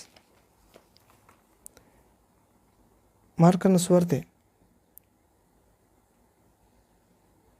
9ನೇ ಅಧ್ಯಾಯ 27ನೇ ವಾಕ್ಯ ಪ್ರಿಯರೇ. Mark gospel chapter 9 verse 27th word. ಇಲ್ಲಿ ಯೇಸು ಅವನನ್ನು ಕೈ ಹಿಡಿದು ಎಬ್ಬಿಸಲು ಅವನು ಎದ್ದು ನಿಂತನು. ಯೇಸು ಮನೆಗೆ ಬಂದಾಗ ಆತನ ಶಿಷ್ಯರು ಅದನ್ನು ಬಿಡಿಸಲಿಕ್ಕೆ ನಮ್ಮಿಂದ ಯಾಕೆ ಆಗಲಿಲ್ಲವೆಂದು ಆತನನ್ನು ಏಕಾಂತದಲ್ಲಿ ಕೇಳಲು ಆತನು ಈ 29ನೇ ವಾಕ್ಯ 29th word. Mark gospel 9 chapter verse 29th word. ಈ ಜಾತಿಯು ದೇವರ ಪ್ರಾರ್ಥನೆ ಮತ್ತು ಉಪವಾಸದಿಂದಲೇ ಹೊರತು ಬೇರೆ ಯಾವುದರಿಂದಲೂ ಬಿಟ್ಟು ಹೋಗುವುದಿಲ್ಲವೆಂದು ಅವರಿಗೆ ಹೇಳಿದನು. ಉಪವಾಸ ಪ್ರಾರ್ಥನೆಯಿಂದ ದೆವ್ವಗಳನ್ನು ಬಿಡಿಸಬಹುದು. ಇಲ್ಲದಿದ್ದರೆ ಇಂಥ ಅಂದರೆ ಕಿವುಡ, ಮೂಕ, ಚಿಕ್ಕಂದಿನಿಂದಲೇ ಬೇರೂರಿಕೊಂಡ ಸಮಸ್ಯೆಗಳು, ರೋಗಗಳು, ನಿರರ್ಥಕ ನಡವಳಿಕೆ, ಜೀವವಿಲ್ಲದ ನಡತೆ, ನಿರ್ಜೀವ ಕ್ರಿಯೆ, ವಿಗ್ರಹಾರಾಧನೆ, ಚಿತ್ರಗಳನ್ನು ಪೂಜಿಸುವುದು, ಮೂರ್ತಿಗಳನ್ನು ದೇವರನ್ನು ಕೊಳ್ಳುವುದು, ಪಕ್ಷಿ, ಪ್ರಾಣಿ, ಸರ್ಪ, ಚಿಕ್ಕಂದಿನಿಂದಲೇ ಇವೆಲ್ಲ ದೆವ್ವ ಅವರಿಗೆ ಕಲಿಸಿದೆ ಪ್ರೇರೆ. ಈ ಲೋಕದ ಜ್ಞಾನ, ಅಳಿದು ಹೋಗುವ ಜ್ಞಾನ, ಮಣ್ಣಿಗೆ ಸಂಬಂಧಪಟ್ಟ ಜ್ಞಾನ ಹೆಚ್ಚಾದರೆ ದೆವ್ವಕ್ಕೆ ಸಂಬಂಧಪಟ್ಟಿದೆ ಪ್ರೇರೆ. ಹೌದು, ಯೇಸು ಪೇತ್ರನಿಗೆ ಹೇಳ್ತಾನೆ, ಯೇಸು ನಾಳೆ ಸಾಯುತ್ತೇನೆ, ಕೆಲವು ದಿನಗಳ ನಂತರ ಸಭಾ ಪ್ರಮುಖರು, ಪ್ರಧಾನ ಯಾಜಕರು, ಫರಿಸಾಯರು, ಶಾಸ್ತ್ರಿಗಳು, ಹಿರಿಯರು ನನ್ನನ್ನು ಹಿಂಸೆಪಡಿಸಿ ಕೊರಡೆಗಳಿಂದ ಹೊಡಿಸಿ ಶಿಲುಬೆಗೆ ಹಾಕುತ್ತಾರೆ. ನರಪುತ್ರನು ಸತ್ತು 3ನೇ ದಿನ ತಿರುಗಿ ಎದ್ದೇಳಬೇಕಾಗಿದೆ ಎಂದಾಗ ಪೇತ್ರನ ಪಕ್ಕಕ್ಕೆ ಕರೆದುಕೊಂಡೋಗಿ, ಸ್ವಾಮಿ ನಿಮಗೆ ಎಂದೂ ಹಾಗೆ ಆಗಬಾರದು ಎಂದಾಗ ಯೇಸು ಪೇತ್ರನಿಗೆ ಹೇಳುತ್ತಾನೆ, ಸೈತಾನನೇ, ದೆವ್ವವೇ ಅಂತಾನ ಪೇತ್ರನಿಗೆ, ಸೈತಾನ ನನ್ನಿಂದ ತೊಲಗಿ ಹೋಗು, ನಿನ್ನ ಯೋಚನೆಗಳು ಮನುಷ್ಯರದ್ದೇ ಹೊರತು ದೇವರದಲ್ಲ. ಆದರೆ ಸೈತಾನ ದೆವ್ವದ ಯೋಚನೆ ಮನುಷ್ಯರ ಯೋಚನೆ ಅಂತ, ಅಂದರೆ ಮನುಷ್ಯರ ಯೋಚನೆ ದೆವ್ವದ ಯೋಚನೆ ಎಂದು ಅರ್ಥ. ಅದರಿಂದ ಯೇಸುವಿನ ಯೋಚನೆಗಳಿಗೆ ಬರಬೇಕು ನಾವು, ದೇವರ ಯೋಚನೆಗಳಲ್ಲ. ಸೈತಾನನೇ ನಿನ್ನ ಯೋಚನೆ ಮನುಷ್ಯರದ್ದು ಹೊರತು ದೇವರದಲ್ಲ. ಅಂದರೆ ಯೇಸು ಇಲ್ಲಿ ಮಾಡುವ ಆಲೋಚನೆ ಇಡೀ ಪರಿಶುದ್ಧ ಗ್ರಂಥ, ಅಂದರೆ ಹೊಸ ಒಡಂಬಡಿಕೆ, ಯೇಸುವಿನ ಜನನ, ಜೀವನ, ಬೋಧನೆ, ಸಾಧನೆ, ಮರಣ, ಯಾತನೆ, ಪುನರುತ್ಥಾನ, ಸ್ವರ್ಗಾರೋಹಣ, ಅಲ್ಲಿಂದ ಪರಿಶುದ್ಧಾತ್ಮ ಕಳಿಸಿಕೊಟ್ಟಿದ್ದು, 2ನೇ ಸಾರಿ ಬರುತ್ತೇನೆಂದು ಅನೇಕ ತನ್ನ ಶಿಷ್ಯರಿಗೆ ದರ್ಶನ ಕೊಟ್ಟು ಆರಿಸಿಕೊಂಡು ಪತ್ರಿಕೆಗಳನ್ನು ಬರೆಸಿದ್ದು, ಪ್ರಕಟಣಾ ಗ್ರಂಥದವರೆಗೆ, ಮತ್ತಾಯ ಸುವಾರ್ತೆಯಿಂದ ಹಿಡಿದು ಅದೆಲ್ಲ ದೇವರ ಮಾತುಗಳು ಪ್ರೇರೆ. ಹೌದು, ಹೀಗೆ ಸೈತಾನ ನನ್ನಿಂದ ತೊಲಗಿ ಹೋಗಿ, ನಿನ್ನ ಯೋಚನೆ ಮನುಷ್ಯರದ್ದು ಹೊರತು ದೇವರದಲ್ಲ. ಹೌದು ಪ್ರೇರೆ, ಯೇಸುವಿನ ಯೋಚನೆ, ಯೇಸುವಿನ ಮಾತುಗಳು ದೇವರ ಯೋಚನೆಗಳು. ಯೇಸುವಿನ ಹೊರಗಡೆ ಯಾವ ಮನುಷ್ಯನದ್ದು, ಯಾವ ಮಹಾತ್ಮನದ್ದು, ದೇವರದ್ದು, ಗುರುಗಳು, ಬೋಧಕರು, ಸನ್ಯಾಸಿ ಯಾರು ಅನಿಸ್ಕೊಂಡ್ರು ಕೂಡ ಅವ್ರದ್ದೆಲ್ಲ ದೆವ್ವದ ಅಂತ ಪ್ರೇರೆ. ನೋಡೋದಕ್ಕೆ ಚೆನ್ನಾಗಿರ್ತದ. ಹೌದು, ಕಣ್ಣಿಗೆ ಕಾಣುವ ಚೆಲುವಾದವುಗಳಿಂದ ಇರುವಾತನನ್ನು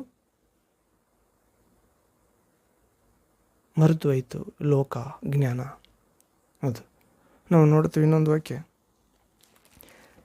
ಯೋಹಾನನ 1ನೇ ಪತ್ರಿಕೆ 4ನೇ ಅಧ್ಯಾಯ 4ನೇ ವಾಕ್ಯ.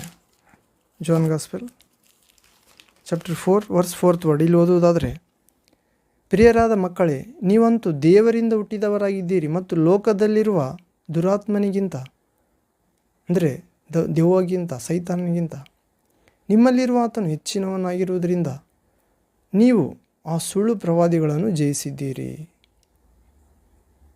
ಹೌದು ಪ್ರಿಯ, ಯೇಸುವನ್ನು ಒಪ್ಪಿಕೊಳ್ಳದಿರುವ ಆತ್ಮ ಕ್ರಿಸ್ತ ವಿರೋಧಿ ಆತ್ಮ, ಸೈತಾನ, ಮೇಲಿಂದ ಬಿದ್ದ ದೇವರ ವಿರೋಧಿ ಸೈತಾನ ಪ್ರೇರೆ ದೇವಾಗಿದ್ದಾನೆ. ಅನೇಕ 6000 ವರ್ಷಗಳಿಂದ ಯೇಸು ಈ ಲೋಕದಲ್ಲಿ ಜನಿಸಿದಾಗ ಬಯಲಿಗೆ ಬಿದ್ದಾನೆ ಪ್ರೇರೆ. ಅಷ್ಟರವರೆಗೆ ರಹಸ್ಯವಾಗಿ ಪಾತಾಳದಿಂದಲೇ ರಿಮೋಟ್ ಕಂಟ್ರೋಲಿಂದ ಕೆಲಸ ಮಾಡ್ತಿದ್ದ. ಯೇಸು ಹೊರಗಡೆ ಬಂದಾಗ ಆತಗೆ ಕೆಲಸ ಶುರುವಾಯಿತು, ಭೂಲೋಕ ಮೇಲೆ ತಿರುಗಾಡೋಕ್ಕೆ ಶುರುವಾದ. ಫಸ್ಟಿಗೆ ಯೇಸುವಿನೇ ಎತ್ತಿಕೊಂಡು ಹಸುವೆಯಿಂದ ಅಂದರೆ ದೀಕ್ಷಾ ಸ್ನಾನ ತೆಗೆದುಕೊಂಡ ನಂತರ ಯೇಸು ಅಂದರೆ ತನ್ನ ಉದ್ಯೋಗವನ್ನು ಪ್ರಾರಂಭಿಸಲು, ಹೌದು ಪ್ರೇರೆ, ನಾವು ಹೇಗೆ ಕೆಲಸಕ್ಕೆ ಹೋದಾಗ ಸ್ನಾನ ಮಾಡಿಕೊಂಡು ಹೋಗುತ್ತೇವೆ ಅಥವಾ ಪರೀಕ್ಷೆಗೆ ಹೋಗುವಾಗ ಎಲ್ಲ ಪ್ಯಾಡ್ ಪೆನ್ ಎಲ್ಲ ತೆಗೆದುಕೊಂಡು ಹೋಗುತ್ತೇವೆ. ನಿದ್ರೆ ಮಾಡುವ ಹಾಸಿ ಹೇಗೆ ತೆಗೆದುಕೊಂಡು ಹೋಗ್ತೇವೆ, ಏನನ್ನು ಕೊಂಡುಕೊಳ್ಳೋ ಹೋದಾಗ ದುಡ್ಡು ಹೇಗೆ ತೆಗೆದುಕೊಂಡು ಹೋಗುತ್ತೇವೆ, ಹಾಗೆ ಯೇಸು ತನ್ನ ಉದ್ಯೋಗ ಅಂದರೆ ದೇವರು ಕೊಟ್ಟ ಕಾರ್ಯವನ್ನು ನೆರವೇರಿಸಲು ಸಿದ್ಧ ಆದಾಗ 33 ವರ್ಷದೊಳಗೆ 30 ವರ್ಷ ಮೌನವಾಗಿರ್ತಾನೆ ಪ್ರೇರೆ ತಂದೆ ತಾಯಿಯಲ್ಲಿ. 3 ವರ್ಷ ಸಿದ್ಧತೆ ಶುರುವಾಗುತ್ತದೆ. 30ನೇ ವರ್ಷದಿಂದ ದೀಕ್ಷಾ ಸ್ನಾನ ಮಾಡಿಸಿಕೊಳ್ತಾನೆ. ದೇವರು ಕಳುಹಿಸಿದ ವ್ಯಕ್ತಿ ಸ್ನಾನಿಕ ಯೋಹಾನ, ಆತನು ಹುಟ್ಟಿದಾಗಲಿಂದಲೇ ಪರಿಶುದ್ಧಾತ್ಮನಿಂದ ತುಂಬಿದಾತ ಪ್ರೇರೆ. ಅಡವಿಯಲ್ಲೇ ಬೆಳೆದ ಕಾಡು ಜೇನು, ಮಿಡತೆ ಆತನ ಆಹಾರ, ಒಂಟೆ ತೊಗಲಿನ ಬಟ್ಟೆ ಆತನಿಗೆ ಸೊಂಟಪಟ್ಟಿ. ಆತನೇ ಯೇಸುವಿಗೆ, ದೇವರ ಕುಮಾರನಿಗೆ, ದೇವರ ಪ್ರತಿರೂಪನಿಗೆ, ದೇವರ ಸ್ವರಕ್ಕೆ ಆತನೇ ಸ್ನಾನ ಮಾಡಿಸ್ಬೇಕಂತ ಪ್ರೇರೆ. ಅಂದರೆ ನೀನು ಉದ್ಯೋಗ ಪ್ರಾರಂಭಿಸು ಎಂದು. ನೀನು ದೇವರು ಮಾಡಿ ಮುಗಿಸಲು ಕೊಟ್ಟ ಆತ್ಮಗಳ ರಕ್ಷಣೆ, ದೇವರ ಮಕ್ಕಳ ಗುಂಪು ಸಿದ್ಧ ಮಾಡು ಮಹಿಮೆಗೆ. ಅದು ಪ್ರಿಯ, ದೇವರಿಗೆ ಅನೇಕ ಮಕ್ಕಳು ಬೇಕಾಗಿತ್ತಂತ ಆ ಮಕ್ಕಳಲ್ಲಿ ಯೇಸುವೆ ದೊಡ್ಡಾತನಾಗಿರಬೇಕೆಂದು ದೇವರಿಷ್ಟ ಅಂತ ಪ್ರೇರೆ. ಹೌದು, ಯೇಸುವನ್ನು ಯಾರ್ಯಾರು ಅಂಗೀಕರಿಸಿದರು, ವಿಶ್ವಾಸಿಸಿದರು, ಅವರಿಗೆ ದೇವರ ಮಕ್ಕಳಾಗುವ ಅಧಿಕಾರ ಕೊಟ್ಟ ಯೇಸು. ಇನ್ನು ಮೇಲೆ ಅವರು ರಕ್ತ ಸಂಬಂಧದಿಂದ ಹುಟ್ಟಿದವರಲ್ಲ, ಕಾಮದಿಂದ ಹುಟ್ಟಿದವರಲ್ಲ, ಪುರುಷ ಸಂಕಲ್ಪದಿಂದ ಹುಟ್ಟಿದವರಲ್ಲ, ಮಾನವ ಸಹಜ ಬಯಕೆಯಿಂದಲೂ ಹುಟ್ಟಿದವರಲ್ಲ, ದೇವರಿಂದಲೂ ಹುಟ್ಟಿದವರಂತ ಪ್ರೇರೆ. ಹೌದು, ಯೇಸುವನ್ನು ದೇವರ ಪ್ರತಿರೂಪ, ದೇವರ ಸ್ವರ, ಕಾಣದ ದೇವರು ಕಾಣಿಸಿಕೊಂಡಿದ್ದಾನೆ. ಮಾನವರ ಪಾಪ ಪರಿಹಾರಕ್ಕಾಗಿ ತನ್ನ ರಕ್ತ ಸುರಿಸಿ ಶುದ್ಧ ಮಾಡಿ ಆ ರಕ್ತದಿಂದ ತನ್ನ ತಂದೆಯಾದ ದೇವರಿಗೆ ಕೊಂಡುಕೊಳ್ಳಲು ಬಂದಿದ್ದಾನೆ. ನಮ್ಮ ಸ್ಥಾನದಲ್ಲಿ ನಾವು ಮಾಡಿದ ಪಾಪ, ನಿರರ್ಥಕ ನಡವಳಿಕೆ, ನಿರ್ಜೀವ ಕ್ರಿಯೆ, ವಿಗ್ರಹಾರಾಧನೆ, ದೇವರಲ್ಲದವುಗಳನ್ನು ಪೂಜಿಸಿದ್ದೆ, ಮೂಢನಂಬಿಕೆ, ಪ್ರೇರೆ, ಮಂತ್ರ ತಂತ್ರ, ಕಣಿ ಶಕುನ ತಾಯ್ತ ಇವೆಲ್ಲ ಮಾಡಿ ಅನೇಕ ಶಾಪಗಳನ್ನು ಕಟ್ಟಿಕೊಂಡಿದ್ದೇವೆ. ದೇವರಲ್ಲದವುಗಳಿಗೆ ದೇವರೆಂದು, ಮನುಷ್ಯರನ್ನೇ ಭುಜಬಲ ಎಂದುಕೊಂಡು ದೇವರನ್ನು ತಾತ್ಸಾರ ಮಾಡಿದ್ದರಿಂದ ದೇವರ ಕೋಪಕ್ಕೆ ಗುರಿಯಾಗಿದೆ ಪ್ರೇರೆ ಈ ಲೋಕ. ಆ ದೇವರ ಕೋಪದಿಂದ ಬಿಡಿಸಲು ಒಂದು ಕುರಿಮರಿ ಬಲಿಯಾಗಬೇಕಾಗಿತ್ತು ಪ್ರೇರೆ ಮನುಷ್ಯರ ದೇವರ ಮಧ್ಯೆ. ಆ ಕುರಿ ದೇವರೇ ಆಗಿರಬೇಕು. ಮತ್ತೆ ಹೌದು ಪ್ರೇರೆ, ದೇವರ ಸ್ವರ, ದೇವರ ವಾಕ್ಯ ಮಾಂಸ ಆಯಿತು. ನಾವು ಆತನನ್ನು ವಿಶ್ವಾಸಿಸಲು ದೇವರು ಅವಕಾಶ ಮಾಡಿಕೊಟ್ಟ ಕೆಲವರಿಗೆ. ತಂದೆ ಆಕರ್ಷಿಸುವ ಹೊರತು ಯಾರು ನನ್ನ ಬಳಿಗೆ ಬರುವುದಿಲ್ಲ ಎಂದು ಯೇಸು ಹೇಳಿದಂತೆ. ಯಾರಾದರೂ ಯೇಸುವನ್ನು ನಂಬುವುದಾದರೆ ಯೇಸುವಿನ ಬಳಿಗೆ ಬಂದು, ಯೇಸುವೆ ನಿನ್ನನ್ನು ಹಿಂಬಾಲಿಸುತ್ತೇನೆ, ನಿನ್ನಂಥ ರಕ್ಷಕ, ದೇವರು, ಪರಿಶುದ್ಧನು, ಪಾಪ ಮಾಡಲಾರ್ದಾತನು, ಶಾಂತಿ ದಯಪಾಲಿಸುವಾತನು, ರಕ್ಷಣೆ ದಯಪಾಲಿಸುವಾತನು, ಮರಣದ ಭಯವನ್ನು ನುಂಗಿ ಹಾಕಿದಾತನು ಎಂದು ಯಾರ್ಯಾರು ನಂಬುತ್ತಾರೋ, ಸ್ವರ್ಗಕ್ಕೆ ನೀನೇ ಮಾತ್ರ ದಾರಿ, ತಂದೆಯ ಬಳಿಗೆ ನಿನ್ನನ್ನು ಬಿಟ್ಟು ದೇವರ ಬಳಿಗೆ ಯಾರೂ ಹೋಗುವುದಿಲ್ಲ ಎಂದು ಯಾರ್ಯಾರು ನಂಬುತ್ತಾರೋ ಅವರಿಗಾಗಿ ದೇವರು ಯೇಸುವನ್ನು ಬಲಿ ಕೊಟ್ಟಿದ್ದಾನೆ ಪ್ರೇರೆ. ಅಷ್ಟೇ ಅಲ್ಲ, ಆತನ ಬಲಿಯಲ್ಲಿ ಅವರೆಲ್ಲರೂ ಬಲಿಯಾಗಿದ್ದಾರೆ. ಯೇಸುವನ್ನು ವಿಶ್ವಾಸಿಸುವವರಿಗೆ ಅವರ ಪಾಪ ಕೊಡುವ ಸಂಬಳ ಮರಣ ಯೇಸು ಕಟ್ಟಿದ್ದಾನೆ. ಇನ್ನು ಅವರಿಗೆ ಆ ಶಿಕ್ಷೆ ಇಲ್ಲ ಪ್ರೇರೆ. ಹೌದು, ಬಿಡಿಸಿದ್ದಾನೆ. ಆದ್ದರಿಂದ ನಾವು ನೋಡುತ್ತೇವೆ, ಯೇಸು ದೇವರ ಮಕ್ಕಳ ಪದವಿಯನ್ನು ಕೊಡಲು ಬಂದಿದ್ದ ಪ್ರೇರೆ. ಇಂದಿಯೂ ಕೂಡ ಆತನ ವಿಶ್ವಾಸವರಿಗೆ ಅದೇ ಸ್ಥಾನ ಇದೆ. ಯಾರಲ್ಲಿ ಕ್ರಿಸ್ತನ ಆತ್ಮ ಇದೆಯೋ ಅವರೆಲ್ಲ ಕ್ರಿಸ್ತನವರು, ಯಾರಲ್ಲಿ ಕ್ರಿಸ್ತ ಆತ್ಮ ಇಲ್ಲ ದೇವರ ಮಗನ ಆತ್ಮ ಇಲ್ಲ. ಅವರು ದೇವರ ಮಕ್ಕಳಲ್ಲ, ಯೇಸುವಿನ ಕಡೆಯವರಲ್ಲ. ಹೌದು, ಯೇಸುವಿನ ವಿಶ್ವಾಸವರಿಗೆ ದೇವರು ಮಾತು ಕೊಟ್ಟಿದ್ದಾನೆ. ಆತನ ಮಗನ ಆತ್ಮ, ಮರಣದಿಂದ ಜೀವಕ್ಕೆ ಎದ್ದ ಆತ್ಮ, ಯೇಸುವನ್ನು ಸತ್ತವರೊಳಗಿಂದ ಜೀವಕ್ಕೆ ಎಬ್ಬಿಸಿದ ಆತ್ಮ, ಸೈತಾನನನ್ನು ಗೆದ್ದ ಆತ್ಮ, ಆಹಾರದ ಇಚ್ಛೆ ಹಸಿವೆಯನ್ನು ಗೆದ್ದ ಆತ್ಮ, ಲೋಕ ಆಕರ್ಷಣೆಗಳನ್ನು ಗೆದ್ದ ಆತ್ಮ, ಆತ್ಮಹತ್ಯೆ, ಶೋಧನೆ, ಮರಣ ಗೆದ್ದ ಆತ್ಮ, ಹಣದಾಸೆ, ಸ್ತ್ರೀ ಪುರುಷ ವ್ಯಾಮೋಹ, ಆಸ್ತಿಪಾಸ್ತಿ ಲೋಭ ಎಲ್ಲ ಗೆದ್ದ ಆತ್ಮ ಪ್ರೇರೆ.